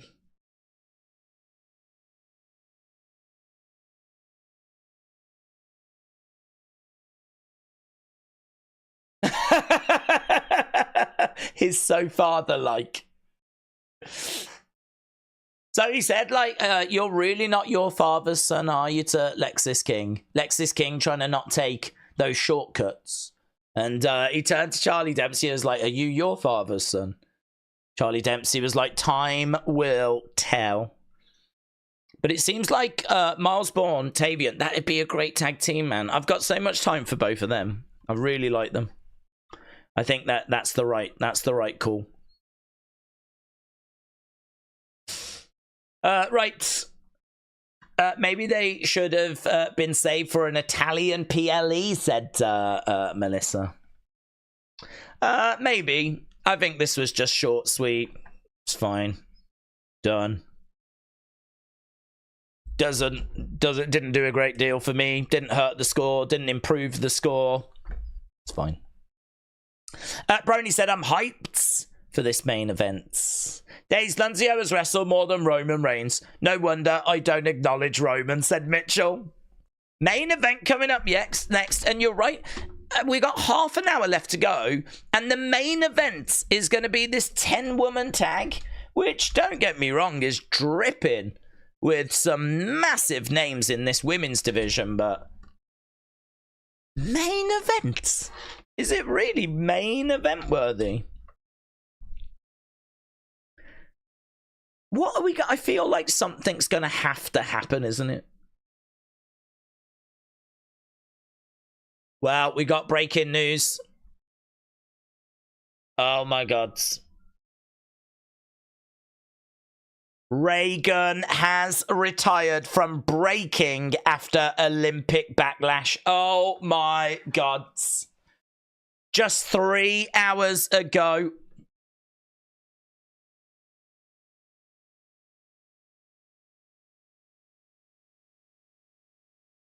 We will never get to enjoy her art again. I just didn't have any control over how people saw me or who I was, she said on Wednesday. Oh, that is hot. This is, and this is from the BBC as well.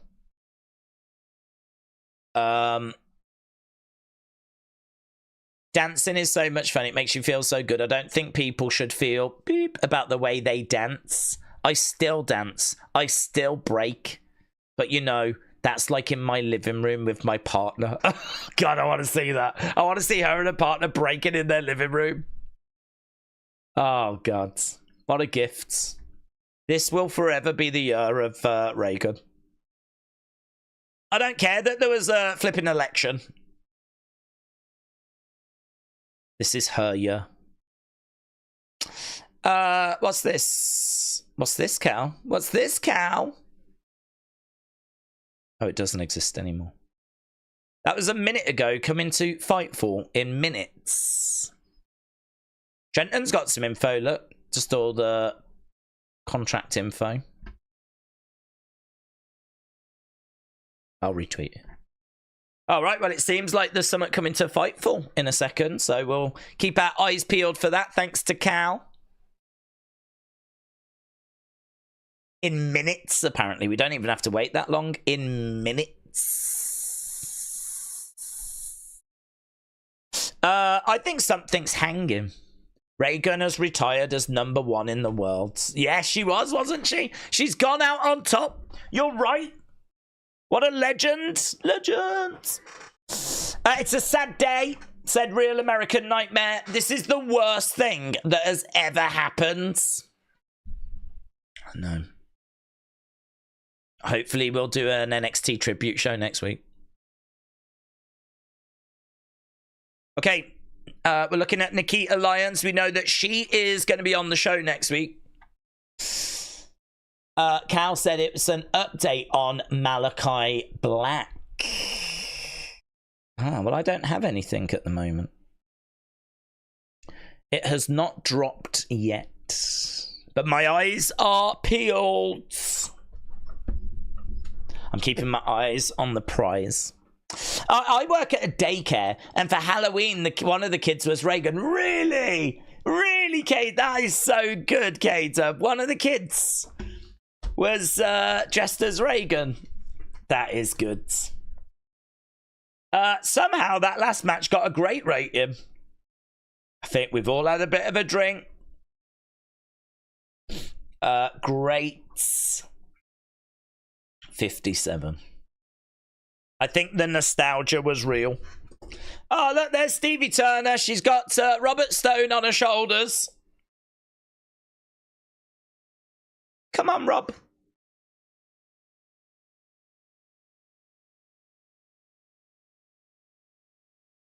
Raxium.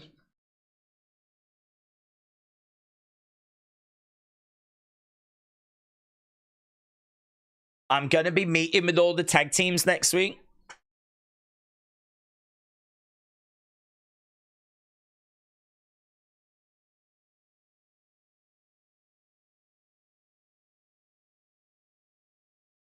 So Axiom wanted to work on strategies. Nathan's like, I don't know about you, but that sounds like an off week for me. Kalani against Fallon Henley next week. NXT Women's North American Championship match next week. Also, we've got the Riz taking on Nikita Lyons. Don't like some of these renders. Look a bit rubbish. Could have got better renders.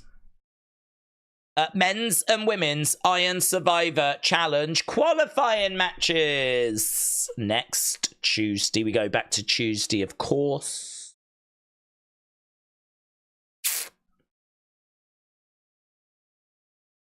I'll be okay. So we've just got Francine in the crowds. The Queen of Extreme, Francine, is literally just in the crowd, like, hello.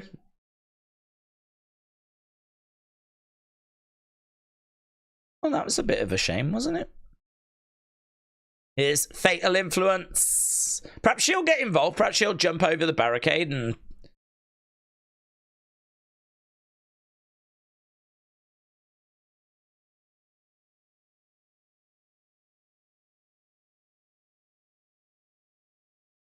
The dynamic of this is a bit weird, this group.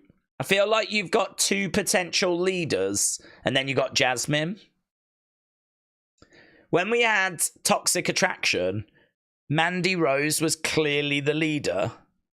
And then you had JC and Gigi. The dynamic of that felt better than this one. The dynamic of this one feels a bit weird. Oh my god, what's that? Oh my god, she had this bar that said Cora. I mean, they weren't glasses. Oh my god, that was wild. It was just this thing that went over her ears, exactly like glasses, but it went here and it said Cora, and that was it. She could start having that as like merch, and she could start selling those. I want to see if I can find a picture of it. That's wild. The Queen of Extreme, Francine. Look at that. Is that going to catch on?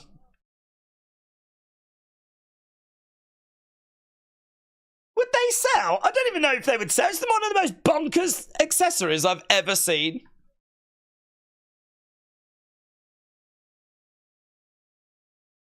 It serves no purpose apart from it gets in the way of your face. Daze, you need glasses that say Daze. Oh, I'm trying to find a picture of them. Jasmine looks like someone that will always be behind someone. Oh, do you think so? I like Jasmine. I think she can break through, but she is certainly behind at the moment. But did Brian Alvarez report the news? Oh, it's imminent. It's imminent, Melissa. Still waiting. I'm still waiting. Is Jordan Grace still not there? He said on Fightful Select. I've got Fightful Select. It's still not there. Here's Jordan Grace making her way down. There, look at this boomer. The flip. Look at this. It's not doing. It's just getting in the way. You couldn't walk around wearing that. Well, first of all, because my name's not Cora. I just don't know how I feel about it. My mind's blown. Never seen such a thing. I love that, says Kat. If it's imminent, then we'll wait until next year. It's imminent. Imminent. Yeah, Cal, thank you. We're still waiting for that info to come through. Here is Zarya. There was a clip doing the rounds of her playing drums yesterday. She's a drummer. I wonder if that's her drumming on her own entrance music. That would be a fun Easter egg if it was. Zarya making her way down to the ring.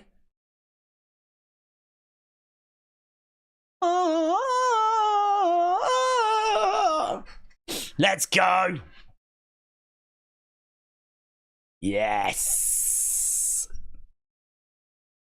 Da, da, da, da. I'm still not too sold on her entrance mask that looks like Alien. But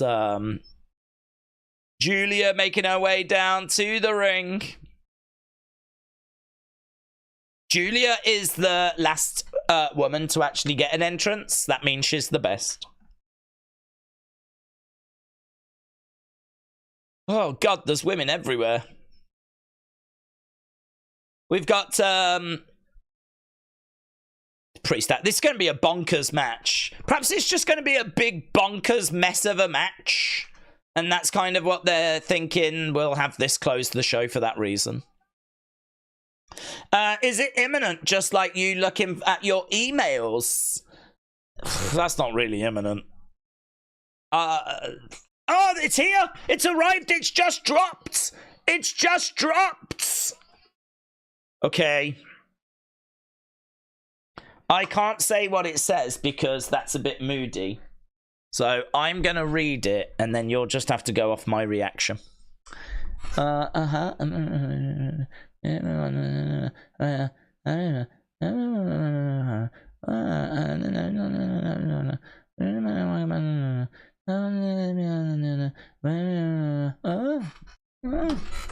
there we go. Yeah, it's dropped, guys. If you've got Fightful Select, then you can read the news. Now, it basically says they don't know, is the honest answer. They're like, well, we've heard this in the past, and we've heard this, but we don't know. So he could be leaving. He might not be leaving. We don't know. Is it exciting or disappointing? It is unconclusive. Oh, Jesus Christ. Do you know, I have such a problem. This has got such a long cable. Look at this. Look at this. Look at all this. Look at all this nonsense that can get tangled up. It's constantly got... I need wireless. I need wireless. Can you get wireless Audio Technica? The Audio Technica is meant to be, like, really good. And they are good. I'm going to look at that. No, look, it says, look, backstage news is that Malachi would be done at the end of this year or early next year. Tony said in 2022 that Malachi had almost 5 years left to go. That would take him up to 2027. But apparently there are options. Those are options to, like, extend.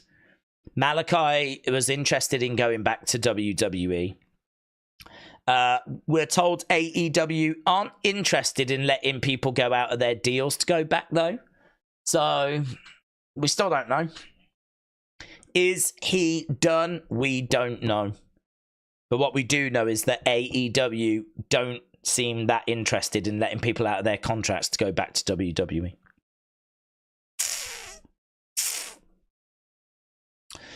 We've not confirmed as much on the send-off element, but we have found out little details about his deal, and we've just read those. It's not a very long article, actually. So, inconclusive, we don't know.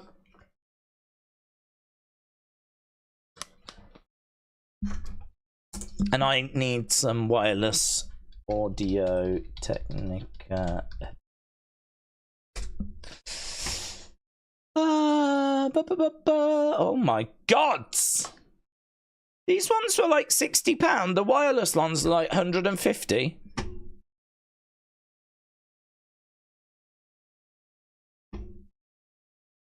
Jeepers.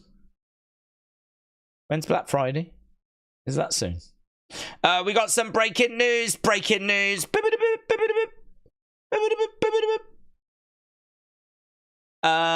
The latest we've heard is now up to do with Malachi Black. Well, we just read that. Even though we probably shouldn't have, because it's a bit cheeky in it, but whatever.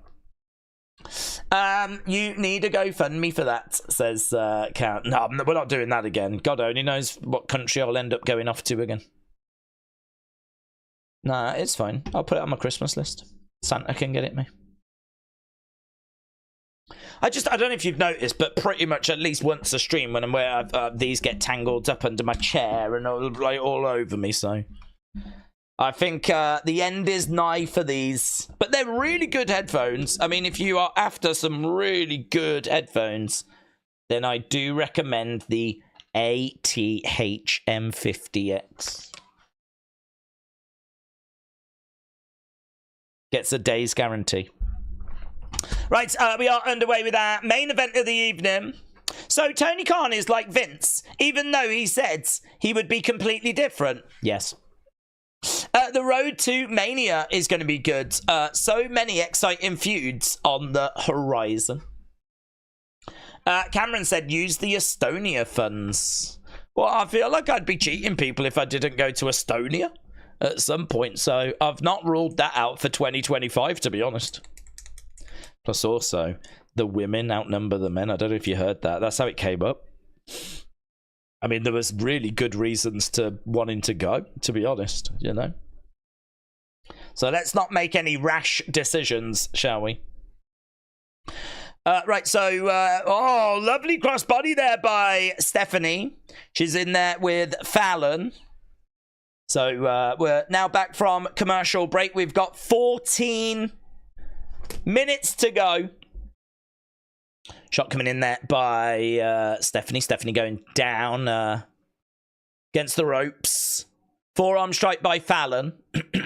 In comes Jasmine.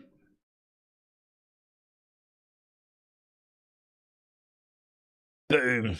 No real relationship with the face team. That's a good point by Booker. Booker was saying there's no real relationship for the faces. There's not really a relationship for the heels, but 3 of them are in a group together, of course. Knee to the midsection by Stephanie. Stephanie in control against the... Oh, lovely. Ah, she loves this. Boom. Smashing people's faces into the ring. Going for the cover. 1, 2... the CW election coverage in NXT's time slot did 121 viewers. At the 9 p.m. time slot, they did 99,000. Well, no wonder they're thrilled at the numbers that NXT is getting for them. Boom. Nice. 619 there by Stephanie. Boom, Julia is in there as well. They're working together on Jasmine. Daisy's going to get that mail order Estonian bride. Oh, I don't know. I don't know about that, James. Why would you get one delivered when you can go and, like, do a bit of a pick and mix? You know what I mean? You could go to Estonia and just, like, sample a few first, you know?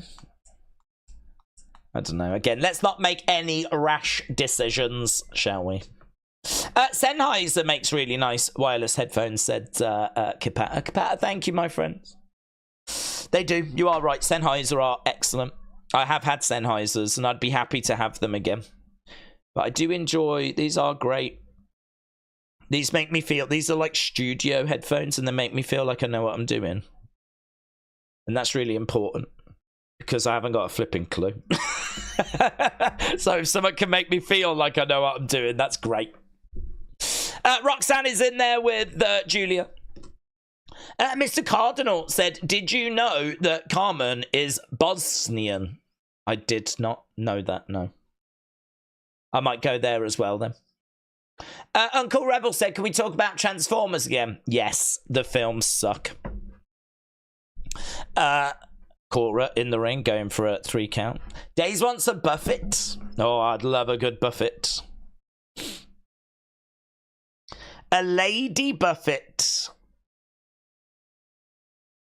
Against the ropes goes Cora. She tries to throw in an elbow to Julia. Julia rolls her up. Drop kick by Julia.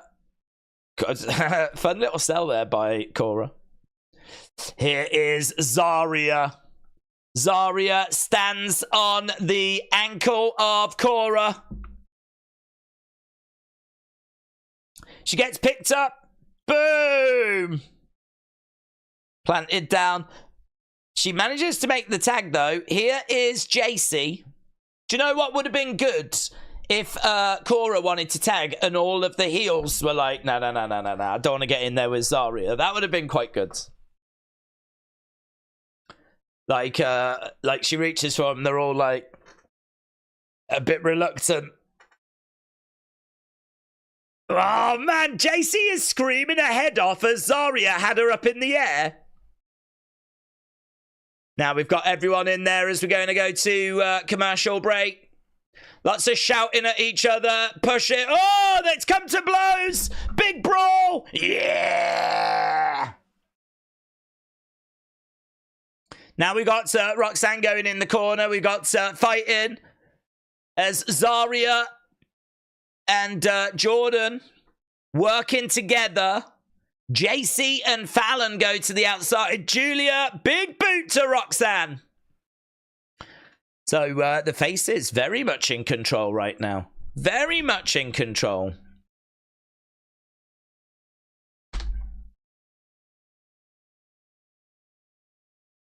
Kalani is going up. She's going to deliver a moonsault. Oh, boom. Lands on the heels. The heels go down.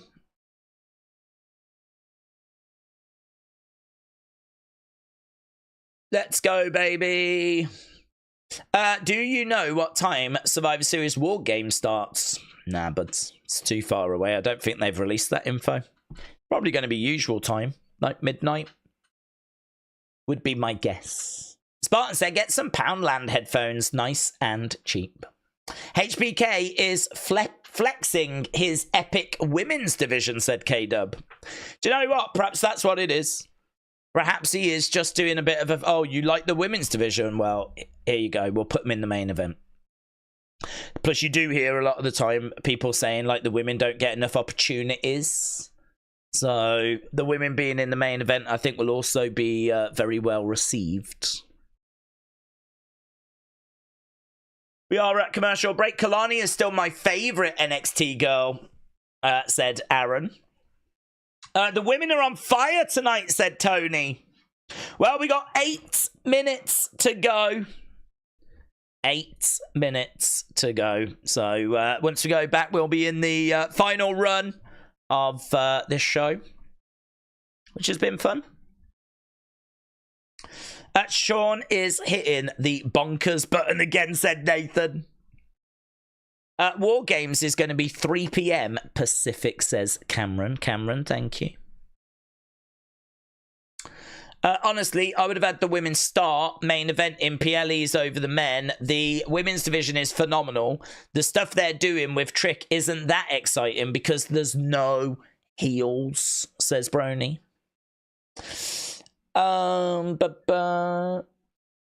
Daze, my 23rd birthday is coming up tomorrow on Thursday, November 14th. Well, Carmen Live, I wish you a very happy 23rd birthday. I'm sure you'll be going to ARW Pro to celebrate. You should have an ARW Pro cake. Poundland, is that what we call this match? Said King. Yeah. Poundland. Yeah. No, it's like our Dollar Tree. It's called Poundland. You also get Pound Stretcher, Poundland. I think there was a Pound World. There was also a 99p store. We had quite a few of those type of places. La la la.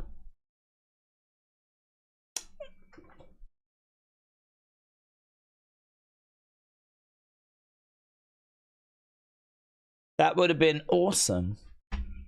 Okay, I'm just looking. It's quite quiet, actually, you know. I thought it would be a lot busier on my Twitter account in regards to the feed that I'm seeing. People seem to be talking about NXT a lot more than AEW tonight. I was going to have a look, actually, and see what was trending more. But I don't know if that will get me an answer in the UK. Oh, well, in the UK... Oh, no, I've got the United States trends. Number 1 trend is NXT. Number 2 is AEW. Number 3 is like Survivor 47. I don't know what that is. Then we got Tatum, which apparently is something to do with the NBA. Nothing political, really. No Trump or Harris or anything. But NXT at number 1. AEW at number 2 in the trends. It doesn't really mean anything. That doesn't necessarily mean that it's going to do better ratings. Okay, shoulder up there by Kalani. How many times has Styles beat Omos? How many times did Omos beat Styles? Question mark, says Austin. I got 99 problems, but P ain't one, said King Yeti. Brony said, is there an overrun? I don't think so. I don't think so. If Malachi comes back, do you think he'd be a good fit for Final Testament? I don't know. I feel like he's a leader, isn't he, of a group? I don't know. I can't see him playing second fiddle to Carrion, so I would say no. Oh, trying to make a tag there, Kalani. Trying to tag in Zarya, but Fallon on the outsides. Heels are in control. Shot coming in there by Cora. Kalani lands on her feet. Boom, into the corner goes JC, rolling through, tag is made, in comes Jordynne Grace. Jordynne Grace, shoulder tackle, down goes Cora. Round the back, suplex. Lovely. Into the corner, collides into Roxanne. Big kicks coming in. Looking for a suplex. Oh, great suplex by Jordynne. Great suplex. Collides into Cora. Cora over the other side.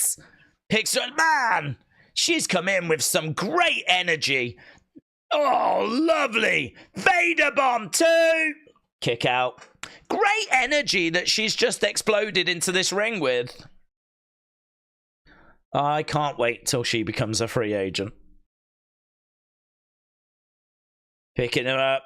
Got Cora up in the air. Boom. No Heyman. We haven't had any Heyman, have we? That makes me sad.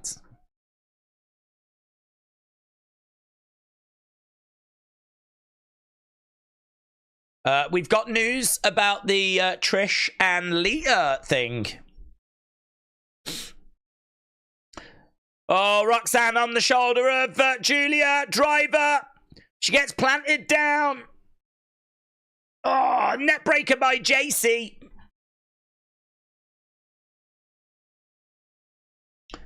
Oh, I tell you what, it's just endless. Women running in the ring, attacking each other. Fallon is in the ring right now. Kalani is with Fallon. Crowd a little bit quiet, to be honest, because I think it is just endless. This person attacking this person attacking this person. Now we've got Death Valley Driver by Jordynne on Jasmine. Then we've got Step Up in Zaguri. Jordynne goes down. We got Julia on the outside of the ring. Here's Lash and Jakara.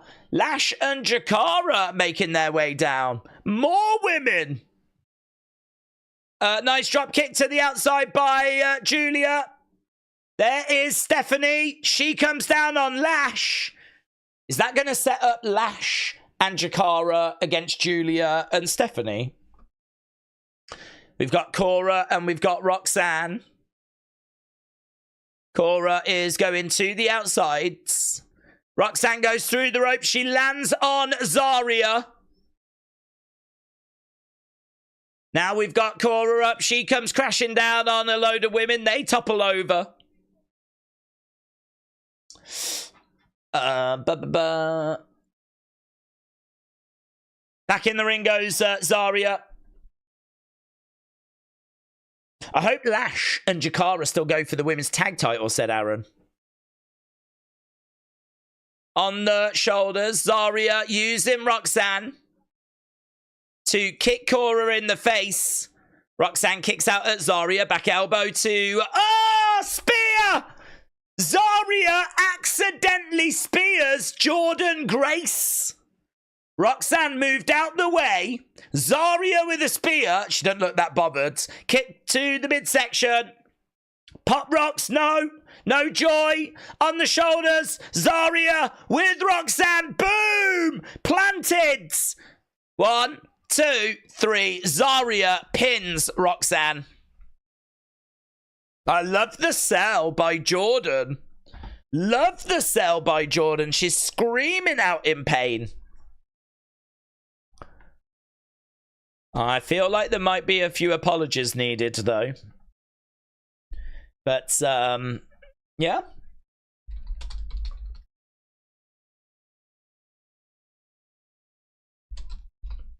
So, they're in the ring. They've got their arms raised. JC is crying. I think she's screaming as well on the outside of the ring. No overrun. No time for overrun. There we go. No time for overrun, kids. Get your votes in. Get your thoughts in. Let's end this. Let's do this. I wish she could be called Delta. It is a better name, but Zaria's okay. I can live with the Zaria name. Let's get the tweet up so we can get, because some people won't know that we're doing it for this week's NXT. Feedback required. What did you think about NXT? One comment per person, please. That's up on Twitter now, so you can respond to that. And can I get the poll up now, or am I being too ambitious? Am I being too ambitious? I might be too ambitious. Some questionable booking. Champions getting pinned left and right, said Big Time. Blue Will Sonic said the NXT show has gone off air. It has. It's finished. It's concluded. Boom.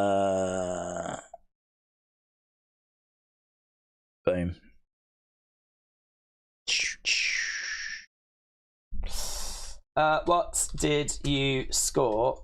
NXT 11-6-24. All time. Great. Good. That's lovely. Lovely, mate. Okay, poll is up. The question is up. We got the match thing that's up as well. Oh, God, it's all happening. It's all happening. Lovely. Lovely. Outside of the very mid crowds, I think this has been a fun nostalgia show. Maybe not the best in-ring, but the cameos did the job. One thing that was missing, Paul Heyman. I completely agree. Heyman was definitely missing. If I could have had anyone for this show, it would have been Heyman. So to not have Heyman definitely felt like something was very absent. But don't know, just don't know what he was up to. Don't know if he was available, but you'd like to think he was, or would have been, or should have been. So, did you hear about Mike Tyson and Paul hardly getting any sales, and they're considering bare knuckle? No. Hardly any sales for that fight. I thought everyone was into that fight. I think at Deadline it'll be Roxanne versus Cora versus Zarya versus Julia versus Stephanie, but maybe without Cora, said AKF. Daze, it's about your dinner time. Dinner time. Well, I tend to operate about 12 hours out, actually. So this is, I don't know what this is for me. It's like past lunchtime. So obviously work to be done. Up there. Unscenes to be made. Opinion videos to be made. So, yeah, people talking about Javon Evans shined tonight and got a Rob Van Dam endorsement. Rhino's explosive return. Those are kind of the talking points coming out of the show. Days, I'm going to be in Hobart, Indiana for ARW Pro Final Destination. Well, I hope you have a fantastic time. Matt said Heyman will be there on Friday. I think that's why he didn't appear tonight. Do we think NXT beats AEW? I don't know.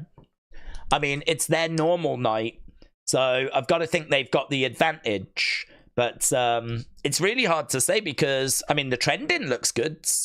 We're definitely doing well against them on social media views.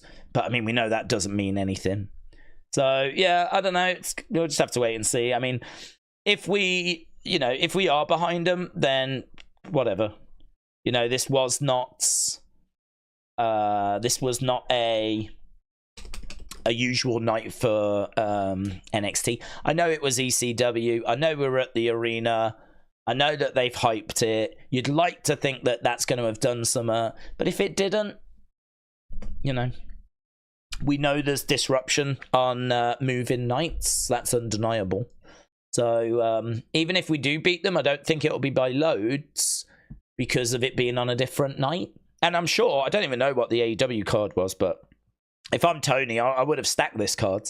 I would have, you know, I'd be putting up a fight here. I wouldn't just be putting out a nothing show because you're sort of conceding defeat, aren't you? So I don't know what their card was like, but I'm sure it had some names on. So yeah, tricky to know how this is going to shake out. If I'm a betting man, I'll say NXT. I don't know. I really don't know. I think it's really hard. It's really hard because you could say NXT just misses out because it's not their normal night and people are used to watching AEW on a Wednesday, but the number could come out tomorrow. It could be really good for NXT because it's ECW themed, so it's like, ugh, really hard to say. Really hard to say. And especially hard because I don't even know what AEW have done tonight, so that makes it even harder. I'm going to say I expect it to be close, and I genuinely don't know who pips it. But I think it'll be a pips it. I don't think it'll be a gap of like 100,000 or 80,000. I think it'll be within 30 to 50,000. So that's what I'm thinking. If one got 700 and the other did 650, you know, something like that. Or if one did 620 and the other did 670, something like that. But I don't know which one's going to pip who. What did you have to eat today? What did I have to eat today? I had some salmon and I had some salad when I woke up. Salmon and salad. I won't have anything until I've done Unseen, until I've done the opinion videos, a couple of reaction little clips. That's it, really. And then I'll have, like, I think I've got the second part of the salad to have. So, yeah, I need to go and work on a couple of things. So, there we go, guys. That was fine, wasn't it? It was all right. I enjoyed it. And hope you enjoyed it as well. So, a big thank you to everyone that joined us. We will be back on Friday. Well, we'll be back tomorrow for the members stream tomorrow.